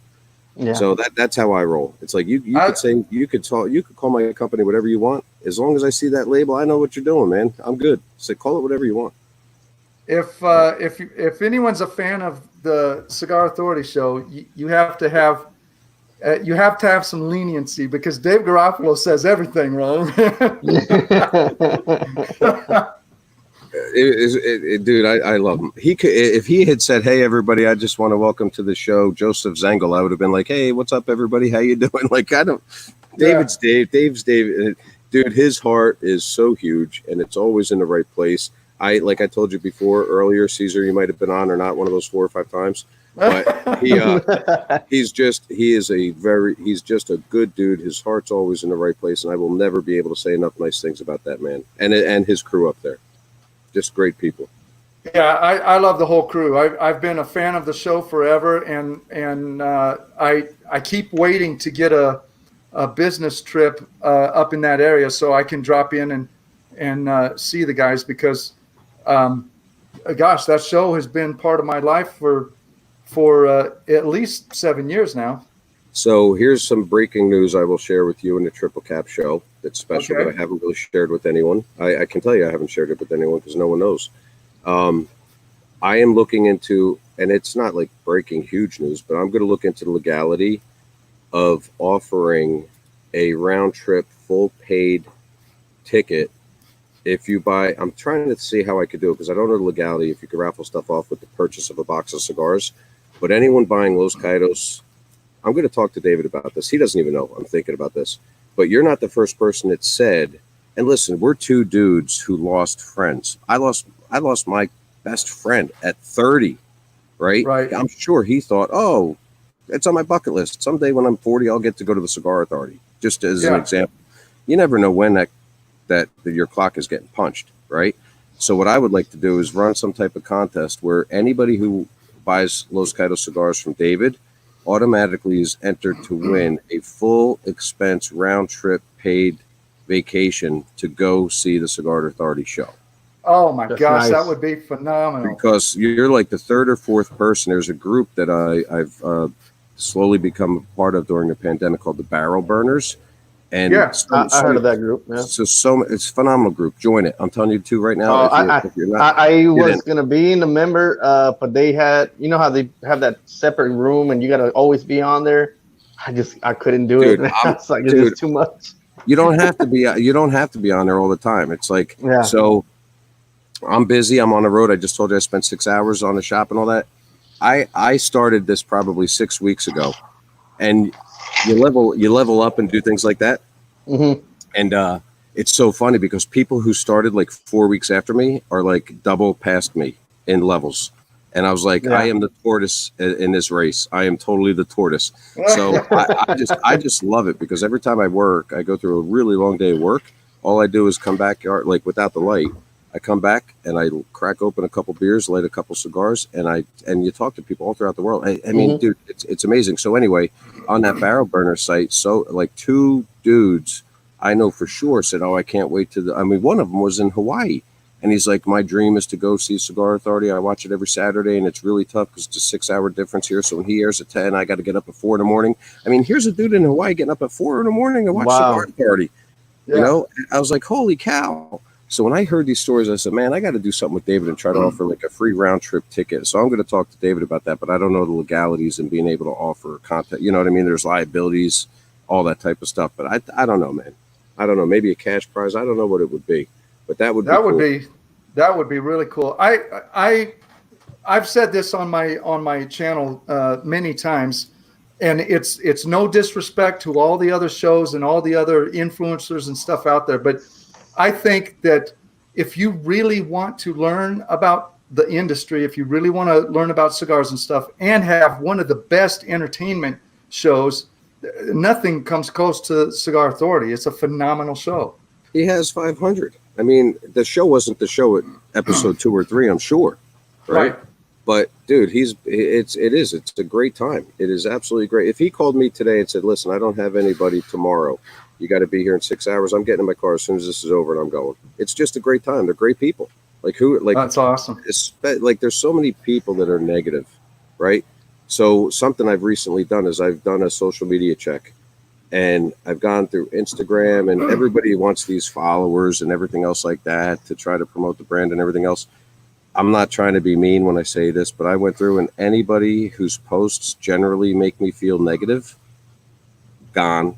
I went from like 700 to under 200 recently, and I'm taking that step with. And I suck on Twitter. I suck on social media, period. But the next step for me is going to be Facebook. And if you're just posting negative shit all day, like, I'm gone. I just want to be around happy people. And I say that to you because David Garofalo, like, if I could spend every day in those shops around guys like that, and Spartan Lounge and Emerson's and Club Humidor and Neptune and Smoke Inn, like, those are just people you want to be around every day because it's just nothing but good vibes. You know, so we got so much shit going on. Why do I need more shit when I look at my social media? I want to smile. There's a gal on Instagram. I don't even know her real name. It's Dalizmo. It's like Dalizmo. And she's a cigar smoker. And I swear to gosh, every time I see her shit, I laugh out loud. And it sucks because you put LOL and everybody uses that, but they're not really laughing out loud. I look at her shit, I truly laugh out loud. Like, it's just, I try to start my day. So like you can pin people's posts. Like I try to start my day looking at stuff like that. Like all the positive stuff I've tried to pin or make sure that I see them in my feed first, because it's a beautiful, like I don't watch the news, right? I refuse to watch the news. And that's why I'm ignorant to a lot of things going on in the world. My wife updates me, but I don't want to start my day on the news and see everything going on. I certainly don't want to end my night. A lot of people wake up with their coffee and they watch news, right? And that sets them off. Now they're pissed off and angry in a commute going to work before the pandemic. And then they get home from a long, maybe shit day at work, and all of a sudden they're ending their night going to bed watching the news with all this negative shit. I was like, why do you want to do that? You know? Yep, so I hear you, man. I refuse to do it. But the knock on me is I am very illiterate when it comes to societal news. I'm not going to, that's probably a huge downfall of mine. I could afford to get better, but it is what it is. So two guys. Okay. First, I want to clear something up. I opened the show kind of with a dig on your band and stuff. I actually do like your band. But it was the type of thing where I opened it and just my initial thought was, oh, it's just some house brand or something. But I went to Two Guys Smoke Shop's website, and I was looking at the boxes, and the boxes are gorgeous. You've got the inside and the outside all plastered with these with the coloring and stuff, and Two Guys right now has, I think they're $98.99, so $99 for a box of cigars. And what was it? 11 cigars in there. That is a phenomenal deal, especially for this smoke. This smoke is, I don't remember if I smoked it first last year or what, but it's definitely a runner-up. At the end of the year, I do a top 5 of things that I smoked that year. Mm-hmm. And this is a candidate for that list because I love this cigar. Wow. So I don't know if you could see my arm, but I have, like, you can't make these goosebumps up, you know, that's no, listen, man, I'm serious. For anyone to say that your cigar is a top 5 on their list, that's a huge honor. I'm not taking that lightly, man. I'm being dead ass serious with you. That's huge. Thank you so much for that. It really is a great cigar. And I'm glad you like the band, because had you said you didn't, I was going to change it tomorrow. So, thank you for that. Thank you. Man, I already love you. You gotta. Hey, Caesar, he was just ready to give me an F-bomb on that one. He's like, F you, man. Oh, that is great. That is great. So it's a Nicaraguan Puro, yeah? Mm-hmm. And coming out of Aganorsa, I imagine there's got to be some Corojo 99 in here, right? Yeah, yes. So what we did, and Arsenio Ramos did a phenomenal job. I gave Paul Palmer I don't know, this isn't bullshit. I'd be interested to see what some of the great cigar blenders and manufacturers have to say about this if they ever listen to the show. But I wanted to, taking that experience at Club Macanudo, which I saw in my mind happening, where Christopher's mother, who never smoked a cigar in her life, may just want to partake in a ceremony and light up. And I also knew that there would be everyday cigar smokers in the crowd wanting something for them. And I knew that I was only going to come out with one cigar to start with. So I basically said to Paul, I need to bridge that. I need to have a cigar that is going to be for the seldom cigar smoker that they can have at night after a steak or something like that. You know, like it's going to be the heaviest thing they ever smoked. But I also need it strong enough for the everyday cigar smoker. Like, how do you do that? Like, that's right. That's almost a damn near impossible task to bridge mild to full strength. And They did it. I think they did it. So what we did is it's a Corojo 99 wrapper filler binder. And we added one leaf of Criollo 98 to give it some body in the filler. And we also added one leaf of Lajedo, but the Lajedo is Corojo 99. It's not Criollo 98. Okay. So it's very, very flavorful, and that strength was just enough to bring it to a medium-bodied cigar. So we are straight down, I think, the middle of medium, and I'm very, very, very happy with the cigar. I'm very pleased. Yeah, I would agree. I think they did a phenomenal job with it, man. Yeah, it's real good. It's right down the middle of medium, and it tastes real good. Do you agree with that, Caesar? You agree with that? Yeah. Thank you for saying that. I could smoke this cigar every day. I mean, when I did. I do. Yeah. It's nice owning a brand, huh? Yeah. But you started saying when you do? So when I'm not, I know what I like. And one of the things that I haven't had anyone tell me this, but it's something I feel is I'm not a very good judge of strength in a cigar because I can smoke a strong cigar and it doesn't bother me. I feel like, okay, that was medium full, whatever. And I judge strength and body differently, but when I did the video and smoked it, I was really taken aback. I was like, holy crap, I can't believe how good this cigar is. And I'm pretty sure I said something to the effect of, this is like the quintessential flavor that if you hear people talk about a Nicaraguan Puro or whatever, this is it. This is like, I mean, you've got Maduros and all this, but to me, this is the cigar that most encompasses just that, what I look for in a really good Nicaraguan Puro. Yeah, and it's really hard too on my end because I don't know, most cigar manufacturers are going to say their shit's great, right? So for me to come out and say, hey, I love my cigar, I think it's great. Like, who wouldn't say that? Like, I'm not going to come out here and say my cigar shit, right? So, but I have to tell you, it's really hard because, I mean, we've been hit with a lot of challenges. We had a box mishap that caused, like, I was supposed to introduce a new box at IPCPR, and the wrong size came back from the box manufacturer in Nicaragua that delayed me till December. Then a pandemic hit a couple months after that. So we've been hit with some challenges. The next line I'm doing is a green line, and we're gonna, instead of giving $1 back to family members of fallen veterans, because how do you decide that? Who decides that? Who do you give to? How much? It's very hard. What we are going to do is donate dogs for PTSD sufferers. And wow. I've learned a ton, and we're looking at naming the first one, sponsoring the first one named Stogie. And it's going to be through an organization called Pause for Vets, and we had started working on that. And the most difficult thing is those ideas are great, the blend. Like, I like this blend so much. I'm very concerned that anything I make after this Right.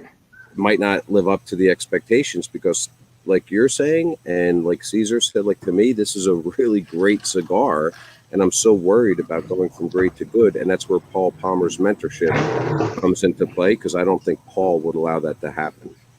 And now that Aganorsa is making so many cigars on their own, and so many with the Shade Grown Maduro, and so many cigars for others, it's going to be really hard to come out with a phenomenal blend to honor our fallen veterans. And that's going to take the most time. The ideas are easy. Yeah. The blend, and I'm not a blender, right? So I had a meeting with a very well-known publication in New York City, owned by Marvin Schenken. And, we were talking about that, and Andy Nagy flat out asked me, he's like, so how did you get into blending? I said, Andy, I'm not a blender. I said, for as long as it would take me to be as good as the guys that know how to blend, I'd be dead. I said, I just tell them what I want, and we smoke them. And until I smoke the one I like, that's how we blend. And it was pretty cool, because Andy said, you don't know how many, like, that's really refreshing, because not a lot of people just walk in and admit, I don't know shit, Right. That's basically what I mean, dude, I was a college basketball coach and vice principal. How much do you really think I know about cigar blending? I have to rely on Paul Palmer and Cas Fernandez or Agador Salif. I had to rely on them. And who's better than Arsenio at the time? God rest his soul. But there was nobody better. He was one of the top. So I was in great hands, and that's my concern next. But I do feel that I am in the best hands, some of the best hands possible. No disrespect to other manufacturers, but being with Aganorsa is a pretty good blessing. So, well, you don't have to come out with something better. You just have to come, ideally it'll be something just as good, but different, right? I hope. But listen, I'm just being brutally honest with you. Not that, because I'm always brutally honest. I hate when people say, to be honest with you. It's like, what the hell were you doing the first hour and 10 minutes? Lying to me? Right? So, and my other favorite is when people, like, this is one of my biggest pet peeves. So some people will say I'm a nice person, but I have my pet peeves, and I'm not a nice person sometimes. I can't stand when people, like, I'll be talking to you two, right? We're having a conversation. Somebody just walks up and is like, hey, sorry to interrupt, but I need to ask you this question. And they totally just interrupt the conversation. It's like, you're not sorry you interrupted, because you totally meant to do it. Just say, like, oh, I don't. They say, I don't mean to interrupt, but like, motherfucker, you absolutely didn't mean to interrupt, or you wouldn't have done it. Like, are you kidding me? You didn't mean to interrupt. You just walked into the conversation, started blurting shit out, and you're telling me you didn't mean to interrupt? Get the hell out of here with that. So that's probably one of my biggest pet peeves. I don't even know how we got on it. So I started telling you. I started saying, to be honest with you, or all honesty and all that stuff. So I didn't mean to say that, because I'm always honest. But I am very concerned. My biggest concern is coming out with something as good as I did the first time. Right? Like, I almost feel like I hit the mother lode with this cigar, and and now Arsenio's passed, right? So it's really going to be on Paul Palmer and the folks in the factory that I've met. It's really going to be on them, Harold and those people, to come out with something great. So you kind of okay. I'm not going to call out any names or anything, but I did a Instagram post earlier this week, and I said something to the effect of, I've had 3 different cigars brands that go to supporting. Most of the ones I've seen support police, but not. I know exactly what you said. I know exactly what you said, and that meant a lot to me. And that kind of stems from a video that I did a while back that I got really hammered on. I got slayed because I was kind of critical on a cigar. I didn't say anything bad about the cigar, but and I'm leading into a question with this, but to me, I looked at it as, okay, this person's trying to get off the ground. They're trying to get a brand started. And this is something that takes a ton of money to get started in and stuff. And a lot of people don't have the resources or whatever. And so some people might have to compromise or take lesser quality tobacco or whatever, because they don't have the money, right? So my question with that is, how you came from basically everything getting wiped out and stuff. Vic, can I interrupt you for a second? You are talking to us right now on the show as if you're dancing on broken glass. Stop trying to tiptoe through the broken glass and find the right words, and just ask me and say what you got to say, man. Right? We're in a cigar shop. Just ask what you got to ask. Stop tiptoeing. How did you? It drives guys from Jersey crazy. We read through that shit in 2 seconds. Stop dancing on the glass, man, and just say what you got to say. How did you come out? How did you establish a relationship? And getting a relationship with Aganorsa, I would imagine, has to be hard, anyways. And I've heard Pete Johnson talk before about how fortunate he was to hook up with Don Pepin Garcia when he did, because now he wouldn't be able to if he was trying to get started now and stuff. And you, out of the gate, hit it out of the park. And I think, wow, how did you pull that off? Well, it was not out of the gate. I realized I wanted to make the cigar. When I realized I wanted to do my own cigar, and by the way, Los Caidos was not my first cigar.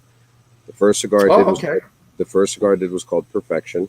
It was with Raleigh Massimino, the former basketball coach at Villanova University, where I went to school. I knew he was a cigar smoker, and I knew that one of his former point guards, Brian Harrington, had a pediatric hospice in New York City, so we were going to try to raise money through those cigars. We made 500 boxes. It was an 8-count cigar because they were the only 8 seed to ever win the NCAA tournament in 1985, and it was a mild cigar, so everybody could smoke it, right? If you're trying to raise money with the Villanova alumni community who might not smoke a cigar but buy it to support the cause, and they're the occasional baby birth, that type of cigar smoker, that was for them.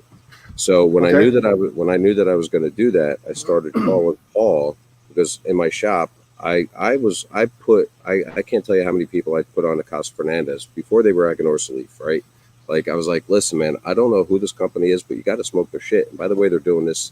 I brought these Illusiones in because they're working with Dion. And I will say this, Dion probably had as much a positive impact on that factory than the factory had on Dion. Dion's palate, Illusione Cigars, is amazing.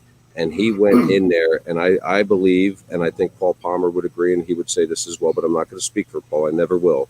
But Dion had a profoundly positive impact on TABSA, the factory in Nicaragua for Casa.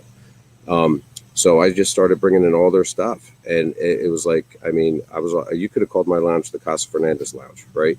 So I loved all their stuff. So when I knew I was going to do my own cigar, I was going to them or nobody, and I hadn't even called anybody else. So I started calling Paul in that January, hoping that we would do something throughout the year. So I called him in January, and he said no. He said, we don't even know you. You're not in the cigar business. You have a little shop. There's no way. So I said, okay. So I called him on February. I then set it in my calendar to call on the 15th of every month at 10 a.m. So I called February. No. Called in March. No. And that went on for some months. And in July, I had it. So he said, is this ever going to stop? And I said, no. And I said, and what you need to know is I'm 6'6", 270 pounds, and I'm from New Jersey. The next time you're going to say no to me is going to be to my face in Miami. And I said it like that. And wow. But like you're doing, and Caesar, I'm laughing my ass off. It's a phone call. He can't see me. So as I'm saying it, I'm smiling, I'm laughing on the inside, and there's dead ass silence. Like there's no nothing for like 10 to 15 seconds. And I was like, Paul, I'm just kidding. And I start cracking up, and he goes, oh, I knew. I said, no, you didn't. I said, you thought my ass was serious. So he said, all right, we'll think about it, right? So once he said, we'll think about it, I left them alone, and I stopped calling. Well, he comes up. Their sales rep in New Jersey at the time were Bob and Ricky Morrison, husband and wife team. And Bob shows up with Paul and Max, right, for Eduardo's son, who was just entering the company. And I said, holy shit, like, what are you all doing here? This is Cos Fernandez, you're Paul Palmer. And he's like, thanks, I know who I am. Right. So I was like, what? Like, what? Like, I was floored. I was speechless, right? Stuttering, like, whole 9 yards. So I said, hold on a second. I just opened, right? It was in the morning. And I just opened. So all of a sudden, I just get all the Cos Fernandez stuff. And I had a stand-up table, coffee table that was round. I put it in the middle of the store. And I put all their boxes on there. And I handwrite on a piece of paper from the printer, free cigars, take 2, no more than that. I'll see you all later. And Paul looks and goes, where are you going? I said, man, I'm going to get coffee, donuts, beer. We're celebrating. I can't believe you're here. And I said, I know you don't know how to work the register. So that's why all this shit's for free. Some of my regulars are going to be in here soon. When they come in here, just ask them to stay and make you feel at home. And I left. And he's looking at me like, oh my gosh. Yeah, that was, he didn't know what the hell to think. So they sat down. I go to Manona's Bakery at the corner, right? I go to Starbucks. I come back with a party full of shit, right? Donuts, cupcakes, coffee. I had it all. The liquor stores were closed, so I couldn't have the beer. So we had all that stuff. And I come back, and like I said, Dave Stevens, some of my regulars had showed up, and they're talking to Paul, talking all about the Jersey Shore, my shop, me, and everything else. And we probably had like a 2-hour impromptu Casa Fernandez event, and it was just so much fun. So after it was kind of over and Bob kind of gave me the high sign, like, hey, I got to get him out of here. We got to go to the next event and next shop. I said, all right, man, no problem. I said, before you go, I said, Paul, what do I got to do, man? He goes, dude, you just did it. I said, what do you mean? He goes, you are the crazy uncle at our Thanksgiving table. He said, we're going to make your cigar for you. And I about went through the damn roof. I went through the roof. And I said, holy shit, I can't believe it. And that's how it started. Took 9 months of calling, and that one a couple donuts and coffee. That is an awesome story. You know, it really there's something to be said for that. I years back I got a job that it was the job that really kind of got me on my feet and got me started in life and stuff. And same type of thing. I went and interviewed. It was a labor job, and I had no experience, so I was no more qualified than anyone else. And interviewed, and the guy called me up about a week later, and he said, look, I interviewed 2 guys before you. You all got the same credentials, whatever. He said it was first come, first serve, so I'm hiring them. And I said, well, I really appreciate you calling me and letting me know. And then I called him up a week later, and he said, oh, I'm sorry, what can I help you with? And I said, well, you made a mistake. And he said, what? And I said, yeah, you one of those guys isn't supposed to be there. It's supposed to be me. And he said, well, I'm sorry, but the answer is still no. So same type of thing. This went on for like 3 or 4 weeks. And then like a day or 2 days before I was going to call him again, he called me up and he said, well, I guess you were right. And I got the job, and I ended up being there for 10 years. That's awesome. That's awesome. But listen, that shit sounds good. I'm still not changing my band. So yeah, Caesar, I like the black stripe. Just keep it like that. Thank you, Caesar. So if Vic calls me next week, he'll be like, Steve, about the band. No. You could call every month you want. I ain't changing that, man. You ain't getting every return call from me saying, I thought about it. I'm going to change the band. That ain't coming. Caesar, what kind of notes are you picking up? I'm getting a lot of hay, a creaminess. I normally don't like to say cedar because almost every cigar got the cedar because they're sitting in a humidor. But I do get a lot of cedar and a lot of like peanuts, roasted peanuts. Interesting. Mm-hmm. Yeah, I was going to say cedar is dead on. There's a good amount of cedar in this. The pepper is perfect. It's nice and smooth through the retrohale, just enough to let you know it's there, and it's got a really nice body, and I'm getting some of that creaminess as well. It's really. And I'm sorry. In the beginning, I did get a lot of the spice, but that's I guess typical for Nicaraguan tobacco to have that spice in the beginning. But now it's died out. I mean, I really don't get none of that spice at all. Yeah, so I'm really happy to be here with you guys. I'm really I can't put it into words what I'm thinking and feeling right now. So like I told you not to dance on glass, I'm just going to say it. Not a lot of people, I share those exact same sentiments, but not a lot of people do, right? So I will tell you first, I'm not the guy. When I was working with Scott and Emerson's, he was on his stuff and he made you learn. And he had you read you couldn't sell a cigar to somebody unless you had smoked it yourself, or you had to tell them you did not ever smoke it. Like he was just spot on with customer service. I got bugs flying all over me because of this light. So if you see me flinch, that's why, right? Like I'm not crazy. I saw that one hit you. Oh yeah, no kidding, right? That sucker was big. So what I will say is when a cigar company, like you didn't want to call out names, no need to call out names. A cigar company came out with a new release, and a well-known publisher who reviews cigars said it's reminiscent to me of a frozen green grape. Now, I don't know who is sitting at their home, pulling out of the freezer a bowl of frozen green grapes, sucking on them, throwing them away, and then a month later having a cigar saying, "Oh my gosh, I know what this tastes like, those frozen green grapes I sucked on last month." So frozen green grapes are delicious. I always freeze my grapes. They're real sour though. Caesar, I'm now dropping out of this call. So I'll be back honestly, on in 5 minutes. I'll be back on the 5. And now he's hitting us with the honestly. God damn, you guys are screwing this thing up. No, I was going to say that sounds like something that Mr. Jonathan would say. Yes. So, and I think we even talked about it when I was on Cigar Authority. I can't recall that or not. So ever since I read that review, I'm not the guy. I am of the. There's another podcast I was on, and I think it was Cigar Prop. And he and I think his name is Kevin. Kevin's a good friend of mine. Yeah. All right. So Kevin's good people. And I'm with Kevin's flavor testing, right? So Kevin's like, I like it, I don't like it. And that's what I am, right? I either like it or I don't. I've never compared the Los Caidos cigar to peanuts. And I'm not saying, Caesar, that you're off base on saying that. You taste what you taste. I just I'm not that guy. Number one. Number two is, when the first cigar came out at Scallywag, now mind you, the inventory had just landed. So part of the inventory went to Scallywag and Scottsdale. The rest of it came to my warehouse. So I had not even smoked the cigar from Nicaragua before our first event, December 1st. Right. Wow. So I'm smoking it for the first time. I mean, granted, tasting and all that stuff I did. Sure. But in the new box, I had not. We were on the first 500 box. So we sold out of the first 500, but I kept a couple personally.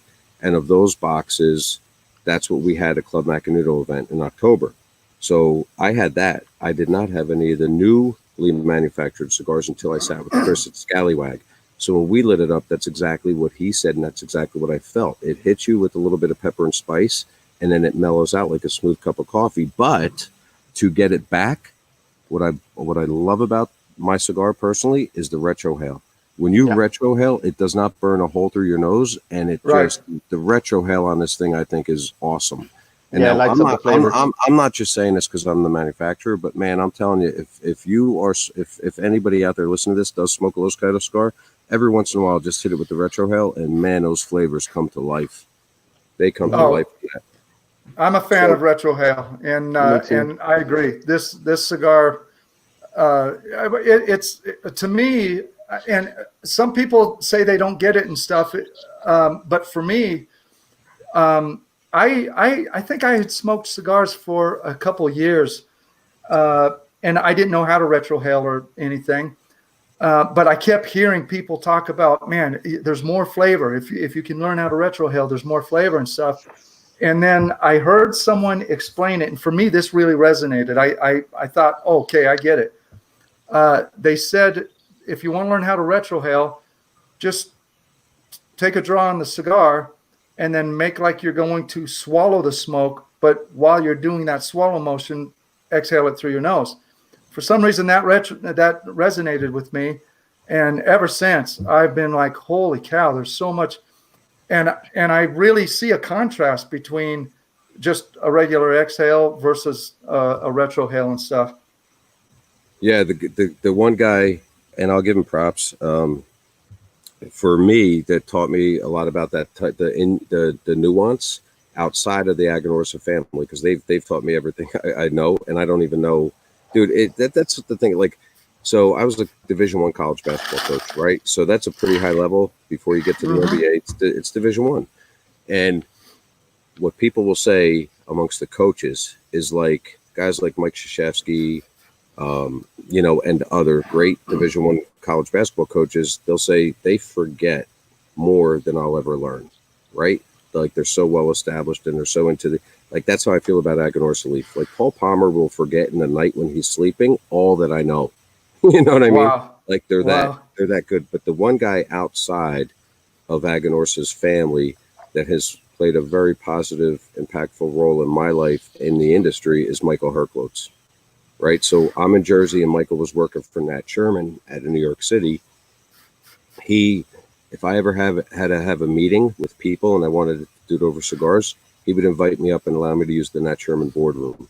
When I had a question on anything in the retail shop, I would go up to Michael. So Michael actually was the first one to teach me about the nuances of a retrohale. And so I have tremendous respect for Michael Herklotz. I will never dress like him. Right, I ride a Harley. He's coming out with these suits and looking all pretty and everything else like that. Went to the private school. Like I will. So, but Michael Herklotz, good people, man. Good people. I want to give a quick shout out to the Smoking Preacher. He's another newer YouTube channel. He's a great guy. He's he just popped in here a little bit ago in the comments. What's going on, Smoking Preacher? Yeah, his name's James. He's awesome, and I love his channel. He's a Baptist minister, and he's just got a great. I don't know. There's something about his swagger in his reviews that I really love. That's awesome. So, oh crud! You were saying before about a lot of guys get into this with a cause. Money, making money. Where were you? Were you going anywhere with that? I'm just trying to bring it back to your original thought. Yeah, I'm sure I was, but I don't remember it all now. It's okay. Totally went off the tracks. I love going off the tracks, dude. Talk to anybody who knows me. I am always off the tracks. It's rare for me to be on the tracks, as a matter of fact. Yeah, I'm excited to get that book, to be honest, because there you go, Caesar. See that shit? To be honest. Dude, you got to stop saying that. We've been on the show 97 minutes now, so now for the 97th minute he's honest. All other 96 he's been full of shit. Well, no, I've said it a couple times, so those few times I was honest. Oh, okay, my bad. Oh, Preacher just got off from a 14-hour day. That's rough, man. Yeah. Hey, Preacher, please pardon my language, man. I don't want to have to be praying tonight. I'm going to be asking for forgiveness, Preacher. He's a good guy. I'm getting down to the nub, and it's not a bad habit, but I keep getting sort of mad at myself because I like to share stuff. I especially like to share stuff that really hits me. And so I'll buy some cigars, and then as soon as they come in, I turn around, I send a bunch of them out to various friends and stuff. I'm like, you got to try this cigar. And so I've given away. This is my last cigar, Los Caidos cigar, and I am definitely going online tomorrow and buying a box of these because I love this cigar. Well, let's talk before you do that. I want you to support retailers. That's great, but talk to me before you do that. Okay, I will do that. No need, Caesar, no harm, no foul. Don't just give Caesar one. Give Caesar one or two. He was late. He dropped in 4 or 5 times. He gets one. He gets an allotment. We're going to keep Caesar on an allotment. Right. See, Caesar, you haven't even said a whole lot during the show. What's your role on the show, man? And what are you going to like? Say something, man. I'm just here. I'm his model. I just look good. I was just going to say, if you're going to say you're the pretty face to the show, we got to talk. We got to talk. Hey, no one pulls off a mullet like Caesar does. I love. Hey, you know what? That might be something that comes out. The Los Caidos Caesar's mullet. and I'll pull the crest off the Glen case and make it a shaggy foot, right? There you go. That'd be cool. The Caesar's mullet. Yeah, it started off as a joke, man. The mullet started off as a joke, just to play around, and it just kept going. And I'm just like, you know what? Let's see where it goes. Oh, dude, yeah, and it's hair, right? It's gonna go. Yeah. So my kid was shaving my head in the backyard the other day, and he just did one line, number 3, right down the middle. He goes, "Dad, how about we leave this as a reverse mohawk?" I was like, "I'm cool," and he's like, he didn't think I'd say that. He's like, "I can't have my dad walking around like this. I'm gonna do this." All right. Yeah. That's it. So, what is your favorite beverage to go with a cigar? Depends on when I'm smoking, right? So in the morning, 8:30, 9 o'clock, if I get up and I'm doing some work or outside, I'll have coffee, black coffee. Thank God for my wife. She weaned me off the milk and sugar, and it's been hugely impactful. So now I love drinking black coffee with the cigars in the morning, and then at night I'm not a brown liquor guy, right? So all the bourbon, the scotches, the whiskeys, I don't do that. That's out of my world, out of my wheelhouse. Know nothing about it. I love an IPA. Oh, okay. I don't know anything about any alcohol except for I like liquor bottles, and I always thought that I would just collect bottles. In fact, Caesar, next time I go into town, I'm buying a bottle of Proper 12 just because you had it on the show, and I'll never drink it, but I'll have it in case somebody comes along. And it's real good. It's nice and smooth. I'm telling you, you got to try it. I can't break. Dude, 51 years, man. I've never drank. Yeah, I drink a lot. I drink a lot of like whiskey and stuff like that, and scotch. And before my birthday, I was like, man, I'm down to a bottle. Everybody showed up with a bottle, and now my bar is full right again. I'm like, all right, nice. Well, it was so funny because we're on this call and there's sometimes a lag, right? So I almost interrupted you right at the point where you said, I drink a lot. Yeah. Not so a lot. But... So I was like, damn, Caesar, you just came right out with it. Yeah, but no. So if I drink any hard stuff, my drink of choice is tequila. I love tequila. But outside of that, every day, like every time I'm talking to people or herfing or something like that, it's always IPA. I love IPA beers. Love them. Yeah. Nice. What's your favorite tequila? Anything you're gonna pour for me. But because I don't know if there's any tequila manufacturers listening to this or anything else like that, but I prefer Casamigos. I do like that tequila. But also, I don't know. It's not like I go out there trying to taste and explore more and everything else. I just gravitate to that one.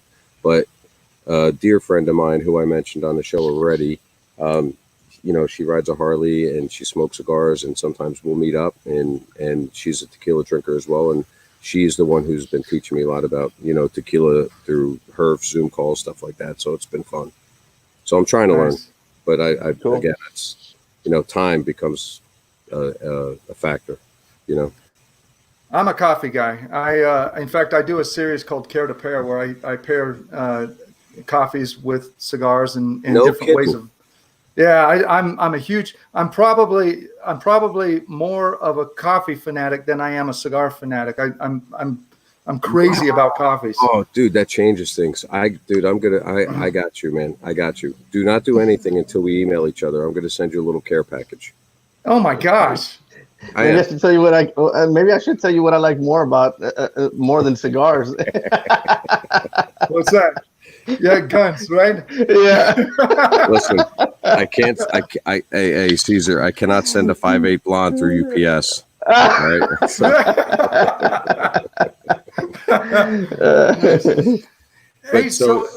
So Vic, before we go further too, if you have a pen and paper next to you right now, the nonprofit to which I give the $1 on every cigar, we take charitable motorcycle rides to accelerate the fundraising all throughout the country. We are having our board meeting January 13th to the 15th in Scottsdale, and we're taking a ride out of Scottsdale Harley on January 16th. Awesome. So if you can, put it on your calendar because I'd love to see you. I'd love to introduce you to the board. Oh, it's going to happen. Well, the reason I want to introduce you to the board is I'm going to say this is the guy that really supported the cigar company, which then, because without people buying cigars, we can't get back. So the board would really appreciate, I think, meeting you and saying thank you for inviting me onto the show, buying the cigars. And so I really think it would be cool for you to meet the board members. So you said that was January 15th?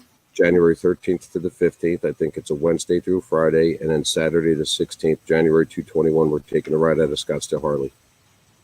All right, I'm putting it on my calendar right now because absolutely, that's. I'm just going to put. Caesar, where do you live? I live in Houston. Okay, well, a few minutes from Houston, in Deer Park, Texas. So I did a ride out of the Woodlands this year. So I went to Houston. So Backyard Cigars carries us there, and I don't know if we're going to do. And we and Serious Cigars by JR carries us, and we gave $1,000 actually to the Houston Police Officers Union this year. Oh, wow. We were out there. Ruby Roman succumbed to cancer, and she was a police officer in Houston, and so was her husband. Yeah, I heard about her.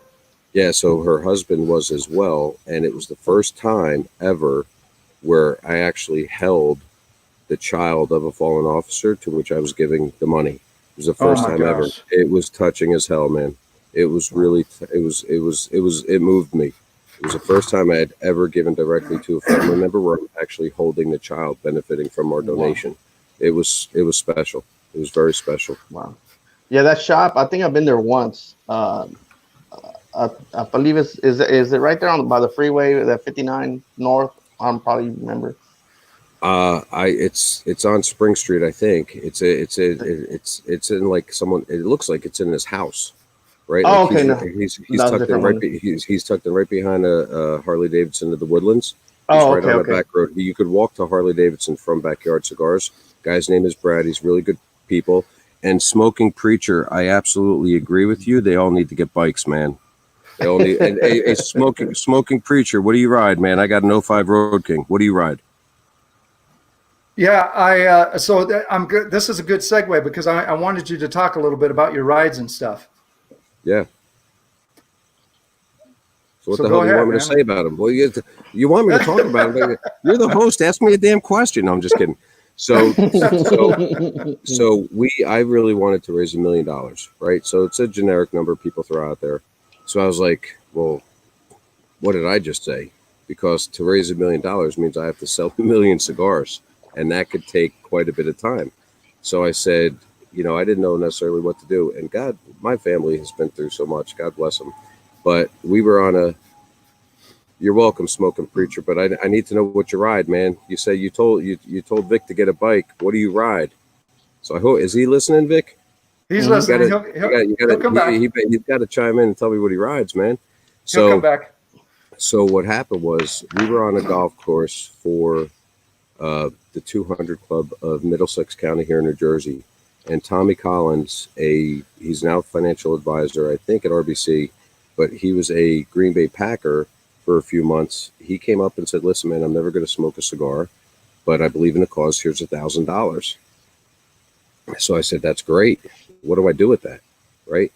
Ethically, I can't put it into the cigar company account. I can't put it into my personal account.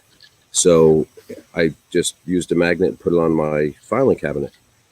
And I was talking with my family at dinner, and I said, well, this just happened. What do you think I should do? And they all started talking about it.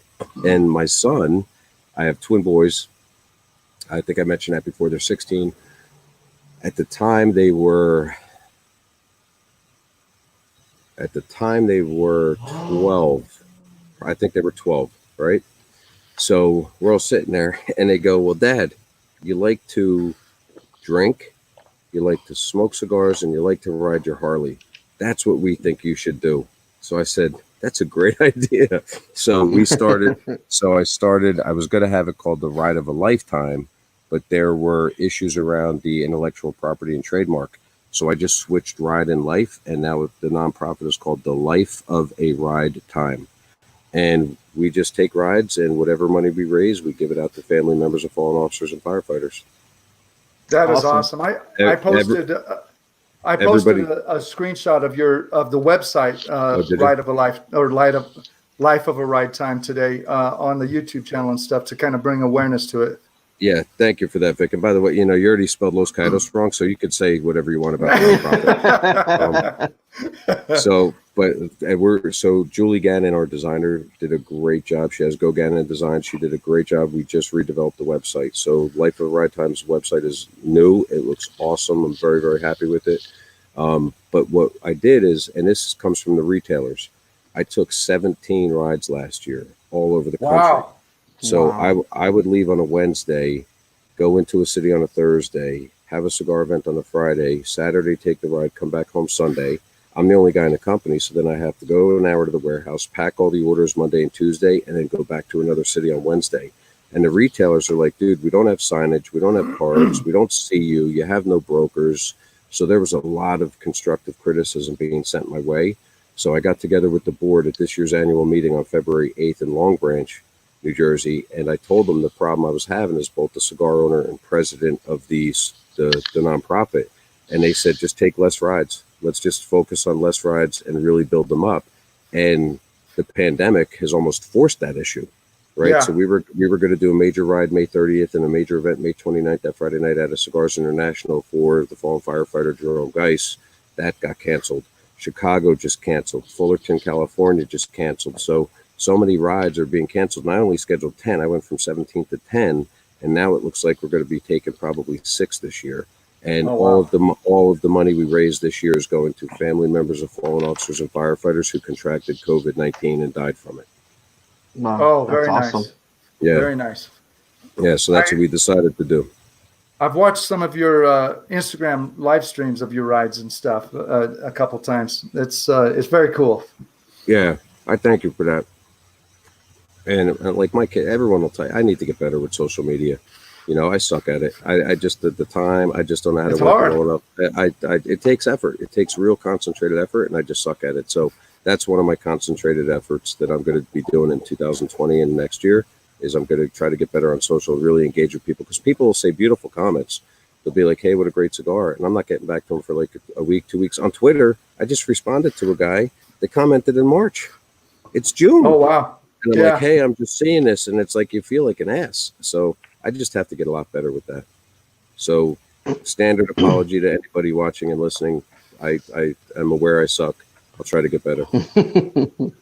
Well, it is really hard. I've dropped off a lot from how much social media stuff I was doing because I live on a farm. I own some property and have a farm and stuff, and I basically have 3 full-time jobs, and the social media stuff to support High Desert Man and everything has been really tough. It's one of the reasons why I started this show was because I wanted to bring more awareness to some of the reviewers and Caesar and Rob, and we just clicked, and I thought, man, these guys have to do this show with me, and I thought the show would be, kind of an easier way for me to do something. I can blog. I only do it we only do it every other week. So, but it's been good. You know why I'm laughing my ass off? Here you are saying, yeah, I live on a farm. I have 3 jobs. I'm not already good at social, so I decided to start a show. like, oh, okay, just add more to your plate. Yeah. It's just funny as hell. It's like me saying, yeah, I have a cigar company. I'm doing this, and I decided to take 30 rides this year. But God, well, how it man. is. You start doing stuff, and I have to stay busy. I'm just that way. And you know why that is? Because you don't drink. Because I don't drink. You're high strung. If you had beer or something else, you'd relax a little bit and say, you know what, I need to do less. It's true. I am very. It is absolutely true. I don't know if that car was. I don't know if that was for me or you. So if that was for me, I apologize. That was my name. Yeah, Caesar's side. Okay. Actually, Caesar, you sound really good today. Yeah, I've got headphones. You got the mic on stuff. Yeah. The mic usually helps. Yeah. Well, whenever Robert's here, we can't have the mic because it won't split to each other's headphones. I already tried it. It ain't working. So I'm like, We just get the mic straight from the phone, and that's it. I was going to say I might hit mute and just talk and have it look like a bad Asian movie. Like, oh my gosh, I am getting some great. About 10 minutes ago, this cigar transitioned for me into it became creamier, and I'm getting some really good bready notes. It's oh man, and I'm down to a nub here, but it's still smoking fantastic. good, man. I'm glad. Yeah. By the way, I'm done Preacher- with mine. I'm getting. I don't love it. I'm getting done to it. I'm getting down to a nub too, but it's because I have to go to the bathroom. No, I'm just kidding. My nub by is the way- different from your nub. Preacher doesn't have a bike. He said he hopes to get one before he's 65. There you go, preacher. Yeah, I had a bike years ago, and I had an accident that actually I've had a few bikes, but I used to be big into motocross and did a lot of motocross stuff. But years ago when I was in high school, I got sideswiped, and I didn't get hurt at all. It was the grace of God, man. It was a freaky accident, but my girlfriend at the time, she got chewed up a little bit, not critically or anything, but and then I had a bike down in Phoenix, just a dual sport, because I was still doing a lot of dirt riding and stuff, and I would ride it to work and everything, and my wife was just really nervous about it and everything, so I got rid of that. But at heart, man, I would ride constantly. If If you still have a motorcycle endorsement, you could rent one. That's what I do. So I'll be renting in Scottsdale. I don't take my own. So maybe you could rent and ride with us. But I think the funniest thing you said and all that, Caesar, he said years ago when I was in high school. That bitch meant decades ago. It wasn't years ago. It was decades ago, man. Come on. Nearly 30 years ago. I'm glad we're Hey, Caesar, I'm glad we're 2 hours in, because if I had said this shit in 10 minutes in, the show would have lasted an hour. I could say that now after we've been on for 2 hours, right? He's never going to have me on again.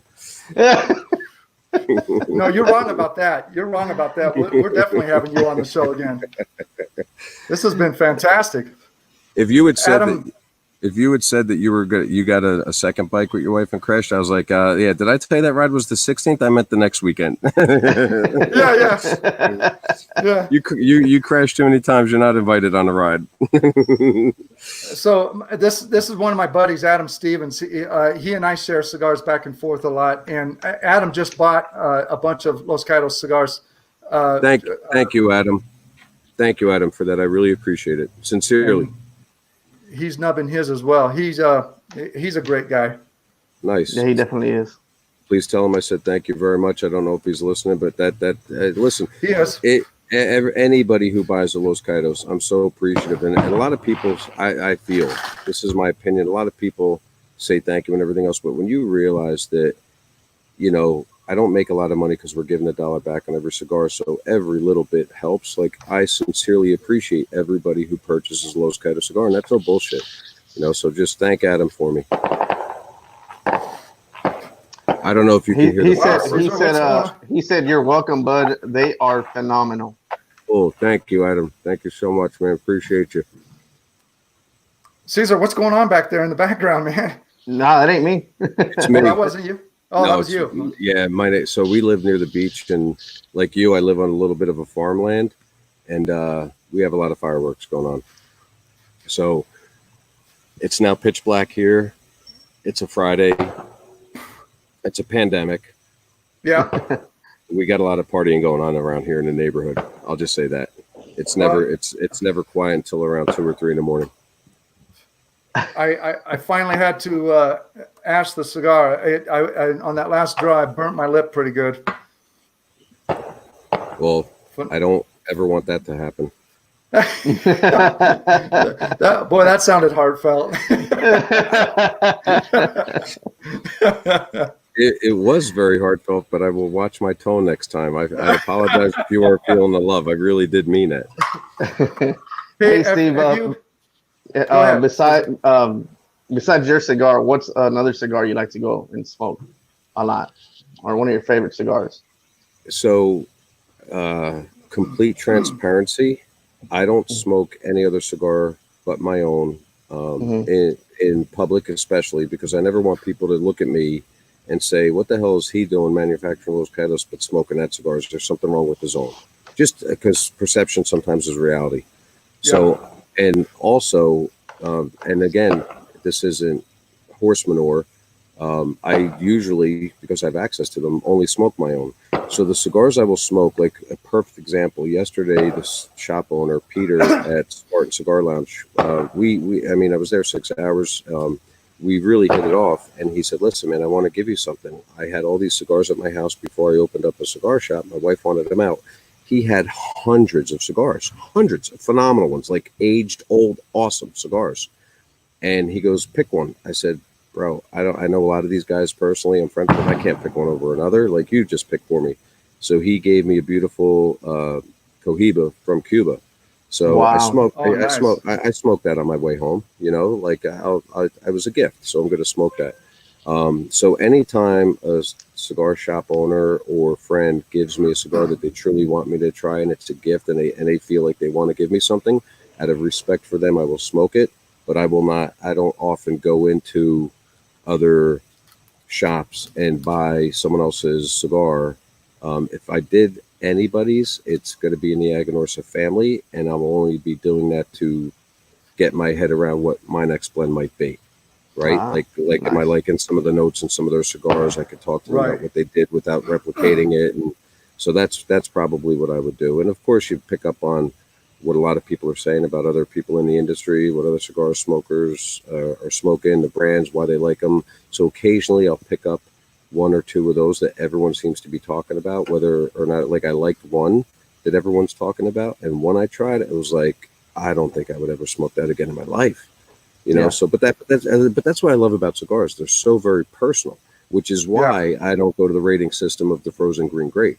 Right, like it's so very personal that it's either you like it or you don't, and I'm okay with that. If you smoke a Los Caidos, don't tell me you don't like it because it tastes like burnt oak, right?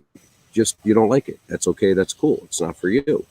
But so anyway, so that's just me. I'm a different type of dude, I guess, when it comes to that. But yeah, so I'll smoke cigars that are given to me or ones I'm tasting with a looking through the curve, right? So for my own blending purposes. I'm thrilled that you ended up going with Aganorsa, because holy cow, if there's one company that I just keep bringing up, I just had a Aganorsa Connecticut, and I'm not a Connecticut fan. There's maybe 5 that I like, but generally I just don't like Connecticut's, and that was another one that I got from the care package, Cigar Authority care package, and again, my initial impression, I see a Connecticut and I'm like, dang it, man, I don't like Connecticut's. I smoked that cigar here about a week ago. Oh my gosh, it was phenomenal. And I was like, oh, great, there's another box of cigars I've got to buy. It was really mellow, mild, but super creamy. It had a natural sweetness that was off the charts. And I was like, this company, everything I smoke from this company is phenomenal. Yeah, they're definitely good at what they do. Hey, Adam, thank you very much for dropping in, bud. You have a great night, and stay healthy, bro. Yeah, Adam, stay safe and healthy yourself, man. Thanks for watching. And I know, guys, we're hitting a 2-hour mark. It's not my show, so I'll never end it. But I am aware that normally your shows go for about 2 hours. So I'm willing to end whenever you are. You're the host. I'll go as long as you want, but I don't want you to think I'm gonna think you're being disrespectful by saying you have to go. No, that's generally my idea is that if we can get someone on and they'll give us an hour, I'm thrilled with that. You've given us 2 hours already, and you say you'll go on. That's from my heart. I'm not kidding. That really means a lot to me. And well, I didn't really mean it. I want to get off. Well, too bad you opened your mouth. So I'm going to light up another stick. And Caesar, what do you have going on? You got any plans? No, just I've been hit with a lot of stuff lately here during this week. I had a water leak in my bedroom. One of the pipes busted. Oof. So I had to tear out all the carpet and get everything ready, and been fighting with insurance and all that stuff, trying to get all that organized. And just a big headache right now. Oh, I'm sorry you're going through that. It's all right.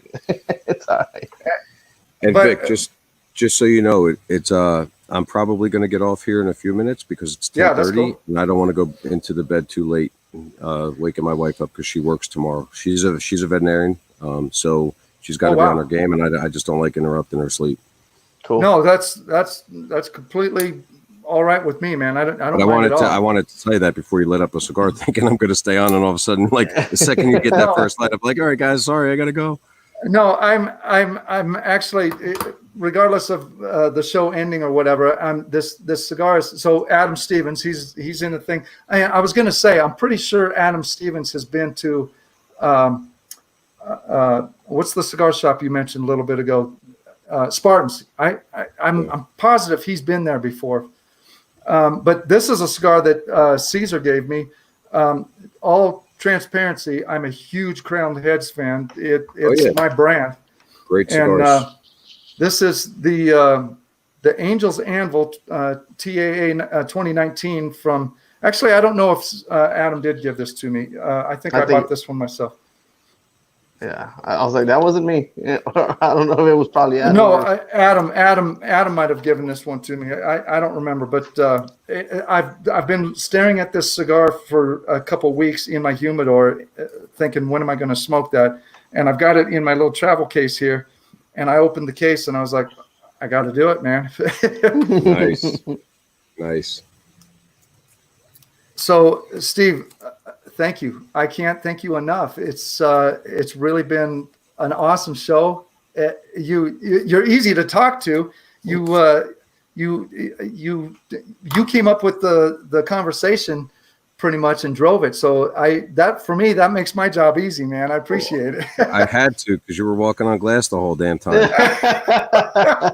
So, Steve, I don't know if this is going to touch any political hot buttons, and I don't want to be political, and I don't know what to be honest, I really don't want to interrupt. And so, I mean, shit, someone's got to take it over after that, right? I'm very opinionated, and I have a lot of opinions about how everything is going right now.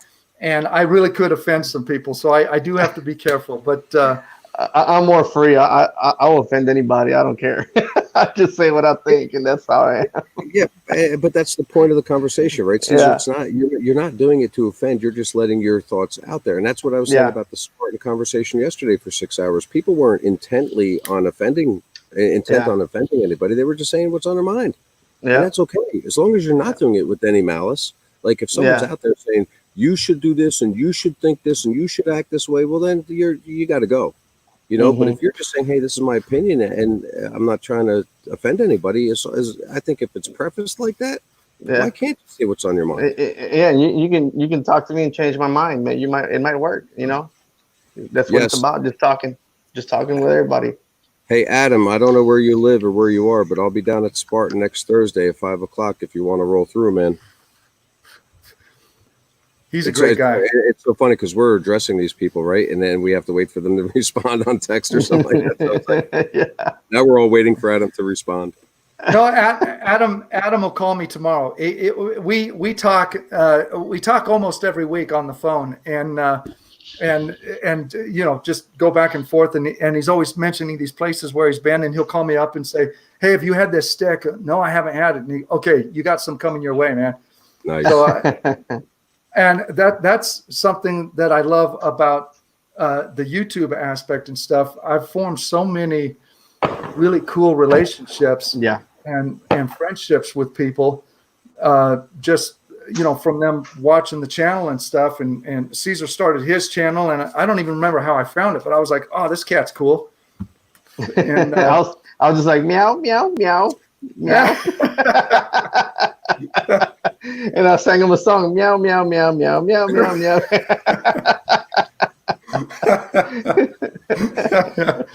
Dude, you just gave me the worst visual because if I ever see that, I'm gonna want like I told you, my wife's a veterinarian, right? She's gonna come home with some cat food or something like that. And I'm gonna picture Caesar dancing back and forth doing a meow meow dance. Y'all are crazy. I wish Rob could have been on. Rob had a good reason not to be on. He's spending some time with his son tonight, so that's cool. Yeah, and he's a cool dude as well. And they do a lot of their reviews together, and they're a riot to. Yeah, to we watch. pick on each other. Oh yeah, you do the reviews with them, Caesar? Yes, sir. Nice. Yeah. I didn't know if he and his son do it or you and he do it. So that's cool. No, yeah, me and Robert do it. I brought him along maybe about a year ago. I was doing it by myself, and then I just little by little he just started coming on the show. Now he's part of the show. Oh, Adam Farah. So Adam said next week he's going to be in Bethlehem, PA, working, but he's going to meet up with. So the last show that we had Jeffrey from Crazy Monkey Cigars on, and and that was a fantastic show. And I guess Adam's going to meet up with him. That's very cool. Mm-hmm. Awesome. Well, thanks, Adam. I'm really feeling the love now. Oh, you're going to be at Spartan? Cool. I'll go see Jeff up at CI. All right. Appreciate you, Adam. All that stuff I said about Adam, I take it back. Hey, speaking of CI, by any chance, are you going to be at Cigar Fest in October? I am not going to be at Cigar Fest. It's a huge expense I can't afford right now. Number one. Number two is now that I hesitated, I got to tell you why I hesitated. Right, I was appalled. I was appalled by some of the comments I was reading from their fan base. I don't care what you think about the company, right? It being at large. The whole online versus brick and mortar retailer thing and everything else like that. Right. But some of the consumers, and this is where I not fault CI because they're way bigger than I'll ever be. And they've really set the stage for convenience for people. But some of the comments, when they made a very, very, now imagine this, they're trying to keep everybody safe and they made a very difficult decision to cancel C-Fest. That's not an easy decision for them, right? That's hard. I started seeing some of the comments people were writing.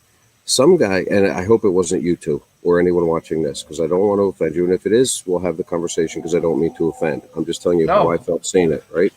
I was appalled when some people said, well, does this mean, they said, one of the comments was, well, does this mean I get an extra 30 to 60% off? Because I usually come out there in May and I buy enough to get me through the summer. So now that I have to purchase my own cigars at a regular price in the summer, are you going to give anybody an extra 30 to 60% off to get us through that? Oh my gosh. So that was comment number one. And comment number two was some guys started raking their balls over the coals over a short sleeve versus long sleeve shirt.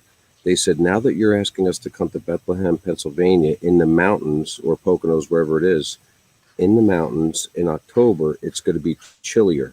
You're giving us a t-shirt because it was going to be held in May. Now that it's going to be colder, I think you should go to a long sleeve t-shirt. So they came back and responded, hey, we're really sorry. The shirt's already made, paid for, and printed up. Like, we're not going to just throw those out and make long sleeve t-shirts. And the guy was like, that's effing BS.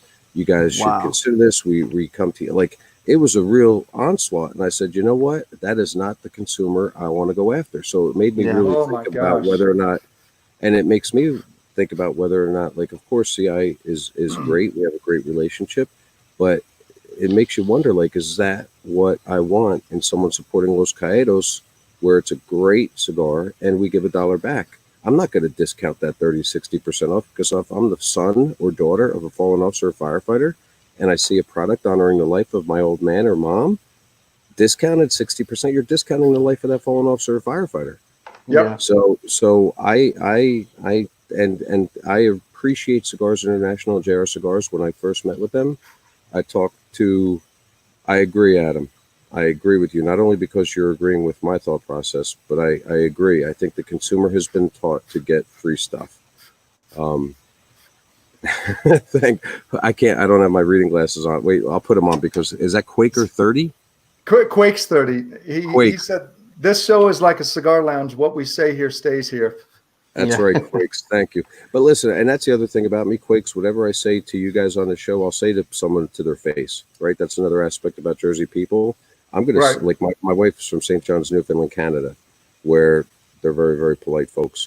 Here in Jersey, if your breath smells, I'm gonna tell you. Like that's what a true that's what a true friend does, right? Like we look out. Yeah. We're not going to sugarcoat stuff. Hey, breath but anyway, here's a gum or something. Yeah, like you help the dude out, right? Yeah. So, but I just think so. I just want to say I thank CI and JR because when I spoke to them about bringing on Los Caidos, I asked them that never to discount it, and they've kept their bargain. They've kept their end of the bargain on that. But I cannot believe some of the consumers they've trained to almost expect discounts. And if we go to the FDA and we're saying, hey, we're a handmade premium product, and the first thing they do is Google cigars, they're going to come up with one of these sites, CI, JR. They're going to see that you could buy 100 for $10, and they're going to say, really, this is premium? Like we've commoditized the whole industry, and it's a shame. And now we're fighting back to say, hey, no, we're handmade premium products. But if anyone wants to learn about the cigar industry and they Google it, they're going to see we're a commodity, and it's a shame. It's a shame what's happened. Yeah, in my opinion, that kind of pisses me off just hearing that. I bought tickets. I go there. Last year was my first year there, and I went and met up. I don't know if you're familiar with the YouTube channel Mac 912. He's pretty big. Dude, I was just with Lee Mack at Spartan yesterday for 6 hours. He's the guy that we had the deep conversations with about what's going on in society. Lee Mack's my bro, man. He's awesome. Yeah. Dude, Lee Mack and I spent some good time, and I'll see him next Thursday as well. I'm going. I'm going this year again with Lee Mack. We hang out and tailgate, and last year he showed me the ropes, showed me what the show was about and everything, and I had a great time, and to hear that there are comments like when he informed me, hey, the show's been pushed off till October, and of course I already had my plane tickets and everything, and I said, okay, cool, man, I'm glad they're not canceling it. That's awesome. I'll just change my flight around and everything, and we're good to go. By the way, I wanted to let you know that Smoking Preacher just ordered. I saw that. Thank you, Smoking Preacher. And he's got a review channel. He says he's going to review them. Hey, well, you're a man of the cloth, Preacher. You better be good to me, man. You're going to hell if you don't. Going to hell if you don't. Oh, man. Just Preacher, make sure you read the Bible before you do that review, brother. Steve, you should hit up the Royal Leaf in Millville. Millville. Yeah, Royal Leaf is in Millville here in New Jersey. It's in South Jersey, and I definitely plan on hitting them up because I think they're strong supporters of first responders as well. Yeah, very cool. Yeah, I definitely know the Royal Leaf. I've heard of it. Nice.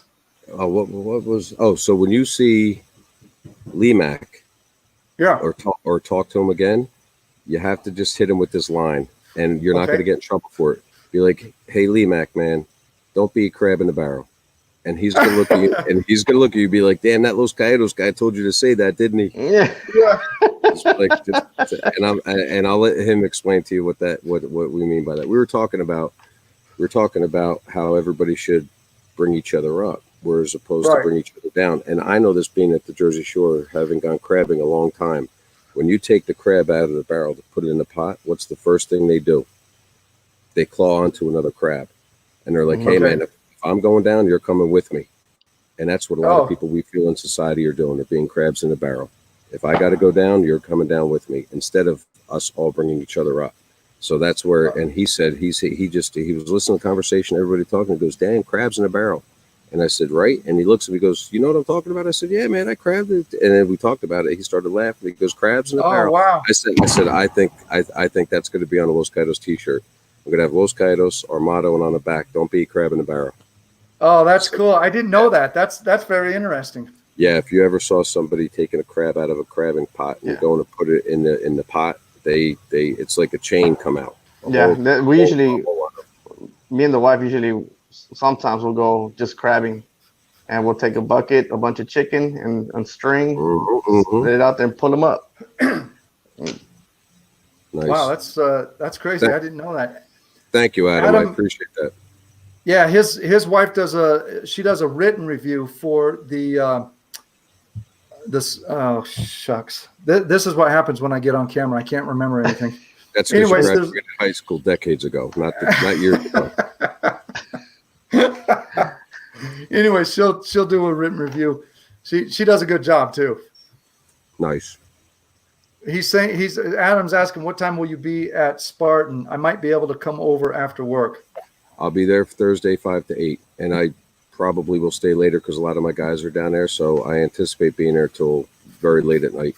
And I got a really, really cool surprise for the owners at Spartan Cigar Lounge.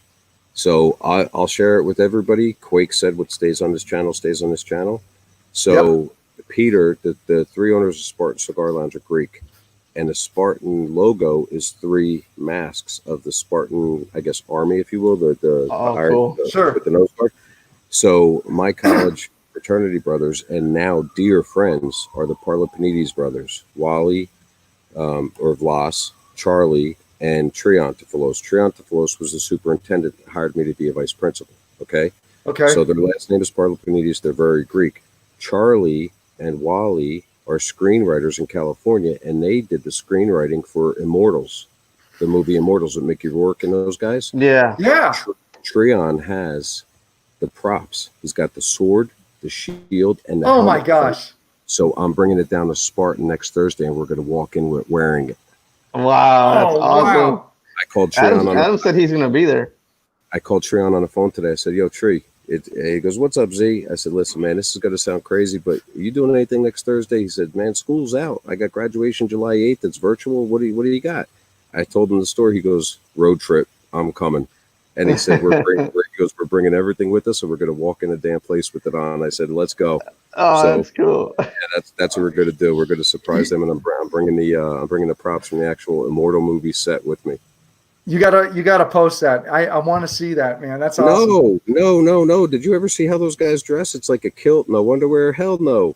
Yeah, you said you're 6'6". Yeah, I got to see that, man. Because I'm 6'6", you might get a good look under that shit. You ain't seeing that. And don't tell me you want to see that, or that's a whole other hour. Well, Adam said he'll be there, so he'll probably take some pictures. All right. Hey, yo. What Quake said, man. What stays here, man. You better not be doing this. I could just see the next time. Hey, we're gonna welcome back Steve from Los Caidos. It's gonna be me in a Spartan outfit, and I'm gonna come to Scottsdale and kick your ass on your farm. Yeah, that's awesome. So Scallywags, I'm very familiar with it, but I haven't been there yet. It's I'm trying to hit all of the. I've got a good relationship with several of the shops in Phoenix and stuff, but Scallywags is kind of out of my way from the route I take into town all the time and stuff. So, do you ever go to Fumar? Yes, I've been to Fumar several times. So, did you ever meet Greg or OB? Do you know OB? Yes. So OB, I know of him. Yes. Yeah. So OB is part of a group called the Dauber Society. Motorcycle riders, great guys. They do so many good things for the community. So I met OB on the ride last year, and then he brought Los Caidos to the owner, and they decided to bring it in and carry it. So I'm really excited for them. We'll probably do something with Fumar too, because we're going to be out there for 4 days. So we'll probably do something at Fumar as well. RJ's, Fumar, Scallywag. So yeah, we're going to do some good stuff out there. Yeah, not for nothing, but everything that's been going on this year has been flying by. So it feels like it's just going to be day after tomorrow. You'll be in town. Yeah, you're right about that. I'm excited, man. It'll be very cool to shake your hand and trade some jabs with you. It's going to be awesome. Well, fellas, it's almost 11 o'clock, and if you don't mind, I'm going to go to bed because, like I said, I just don't want to interrupt my wife's sleep too much with her working tomorrow. Yeah, no problem, man. It was a pleasure getting to know you, man, and being able to talk to you.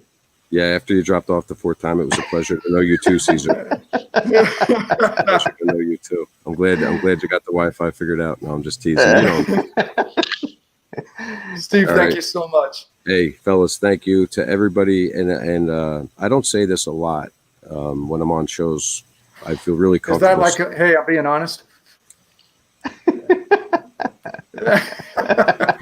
I have to check myself on that. I don't quite know because it's because I didn't say it doesn't necessarily mean it was a lie. But, no, but what I tell people all the time, what I used to tell people all the time is like a vice principal or college coach or anything else is like, now that I'm a business owner, I really value time more than I ever have before. So tonight, with all the people listening and with you guys, like if you talked about getting in a motorcycle wreck, right? Regardless of how many times I wreck my bike, I can always get a new bike. Same with the car accident. You burn my house down, I could build another one.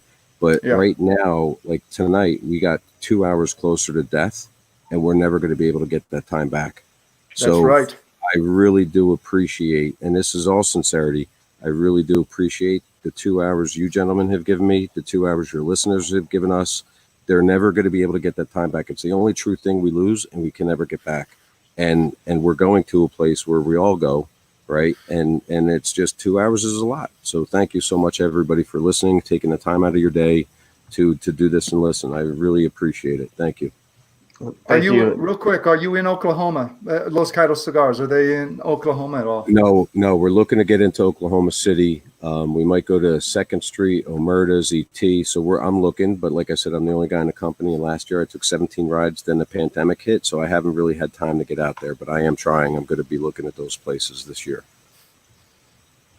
All right, brother. Well, thank you again so much. And best wishes to you. Thank you. I can't wait for January to get here. Yeah, man, it's going to be fun. And Quakes, Adam, Preacher, whoever else, thank you so much again, guys, gals, for your time. Again, honored, very humbled. And thank you for what you do, Steve. All right, Caesar, my pleasure. It's my absolute pleasure. I'll see you guys later, man. Have a great night, okay? You too, brother. You too. Thank you. All right, I'll see you. All right, bye. All right, man. That was awesome. Man, what a great guy. That was just awesome. Yeah. I don't know what was wrong with my phone at the beginning. I was like, what is going on? Oh, I love the fact that he just started in on you right away. That was hilarious, man. Oh, man. I was like, man, what's going on? I kept checking and checking. I'm like, what is happening? So I turned it off, turned it on, and it finally worked. I was like, all right, good. Here we go. Well, I've got to go buy a box. I was going to buy more anyways, but I'm just going to spring for a box, and I'm going to keep these in my humidor because, honestly, dude, what was your impression of the cigar? I really liked it, man. Let's be totally honest. I really did it. I did enjoy that cigar. I mean, I went all the way down to the nub, and good smooth cigar the whole way down. Medium, which what I like the most, cigars are like medium to full. Notes on there were great. Just a fantastic cigar, man. That's definitely something you have to have in your humidor. Oh, no joke. It's I was telling him before you got on. The first time I got introduced to the brand through the care package from Two Guys Smoke Shops, the Cigar Authority, and I opened the care package. I don't remember everything that was in there. I remember that cigar because first thing I thought was, oh, this is some house stick. They're trying to buffer how much because they generally lose money on that package. Mm-hmm. And but I thought, what the heck? I'm gonna light it up, and I'm going through my unboxing. I'm smoking the cigar, and I'm like, oh my gosh, this freaking thing is awesome, man. Yeah. Now, Preacher, I know you bought two packs of 5 packs of the red ones and the blue ones. You probably weren't on. If you weren't, just to let you know that both cigars are the same cigar, just 2 different bands. So if you're planning on doing a review, you're basically doing the review for both. Yeah, and every $1 from every cigar. So basically, you just help donate $10 to the families of fallen first responders. So $5 each to fire and police, man. So that's really cool. Which one did you smoke? So, Preacher, I had the red band. Go ahead, Caesar. What did you have? I had the blue one with the black. With the black stripes. So no, so that's the correct band. The one that was the messed up band you see how that band is kind of split into two bands? Yeah. Okay, the bottom band had 2 black stripes on it as well. Oh, okay. I thought it was this one. In fact, I think the one I sent, I think the one that Rob got had the 2 black bands on that bottom band. I can't believe no one has ever said anything to him about that. That was I was really surprised to hear. I was the first one to ask him about that. Yeah. I'm having this is the 2019 Crown Heads TAA that I'm smoking right now. And oh my gosh, this cigar. Wow, it's really good. I really wish I had more of these. This is fantastic. I don't know the blend or anything. I'll have to look it up. Super cool, man. Everyone, thank you so much. And Caesar, dude, you had a long day and a long week, dude. Thank you for staying true to the show and staying and making it to the show tonight, dude. I appreciate it, man. No problem. I did my best. I'm not gonna fail, man. And I know tomorrow I got a long day too. Waking up and my daughter has a softball tournament that's gonna last till 3 in the morning. Right. Yeah, and you're 2 hours ahead, man. So it's what, 10:30, 9:30, right? No, it's 10. It's 10. Right. Okay. Oh, that's weird. Good. Oh, okay. So it's 8 o'clock. I was looking at we've been on for 2.5 hours, but it's 8 o'clock. Yeah. Yeah. Okay. But that tournament, it's supposed to be a 1-day thing, and it's gonna last till 3 in the morning. I'm just like, man. Oh my gosh, Andrew Dominguez, you missed a good show, bro. So yes, the place that I will tell you to go get them online is 2guyscigars.com. It's the number 2 guyscigars.com, and that's the site that hosts the Cigar Authority podcast, and they have a great price on these cigars right now. You can pick up singles 5-pack, or you can get them by the box. By the box, they are $99 for a box. That's 11 sticks. That comes out to $9 a stick. You cannot go wrong with this stick at that price. It's the other one. This is the Crown Heads, but fantastic. Hey, Gabe. Fantastic. I've been to Stogie's, man, several times. That's a nice place. They got tons of different cigars there, man. That Stogie's is a nice place.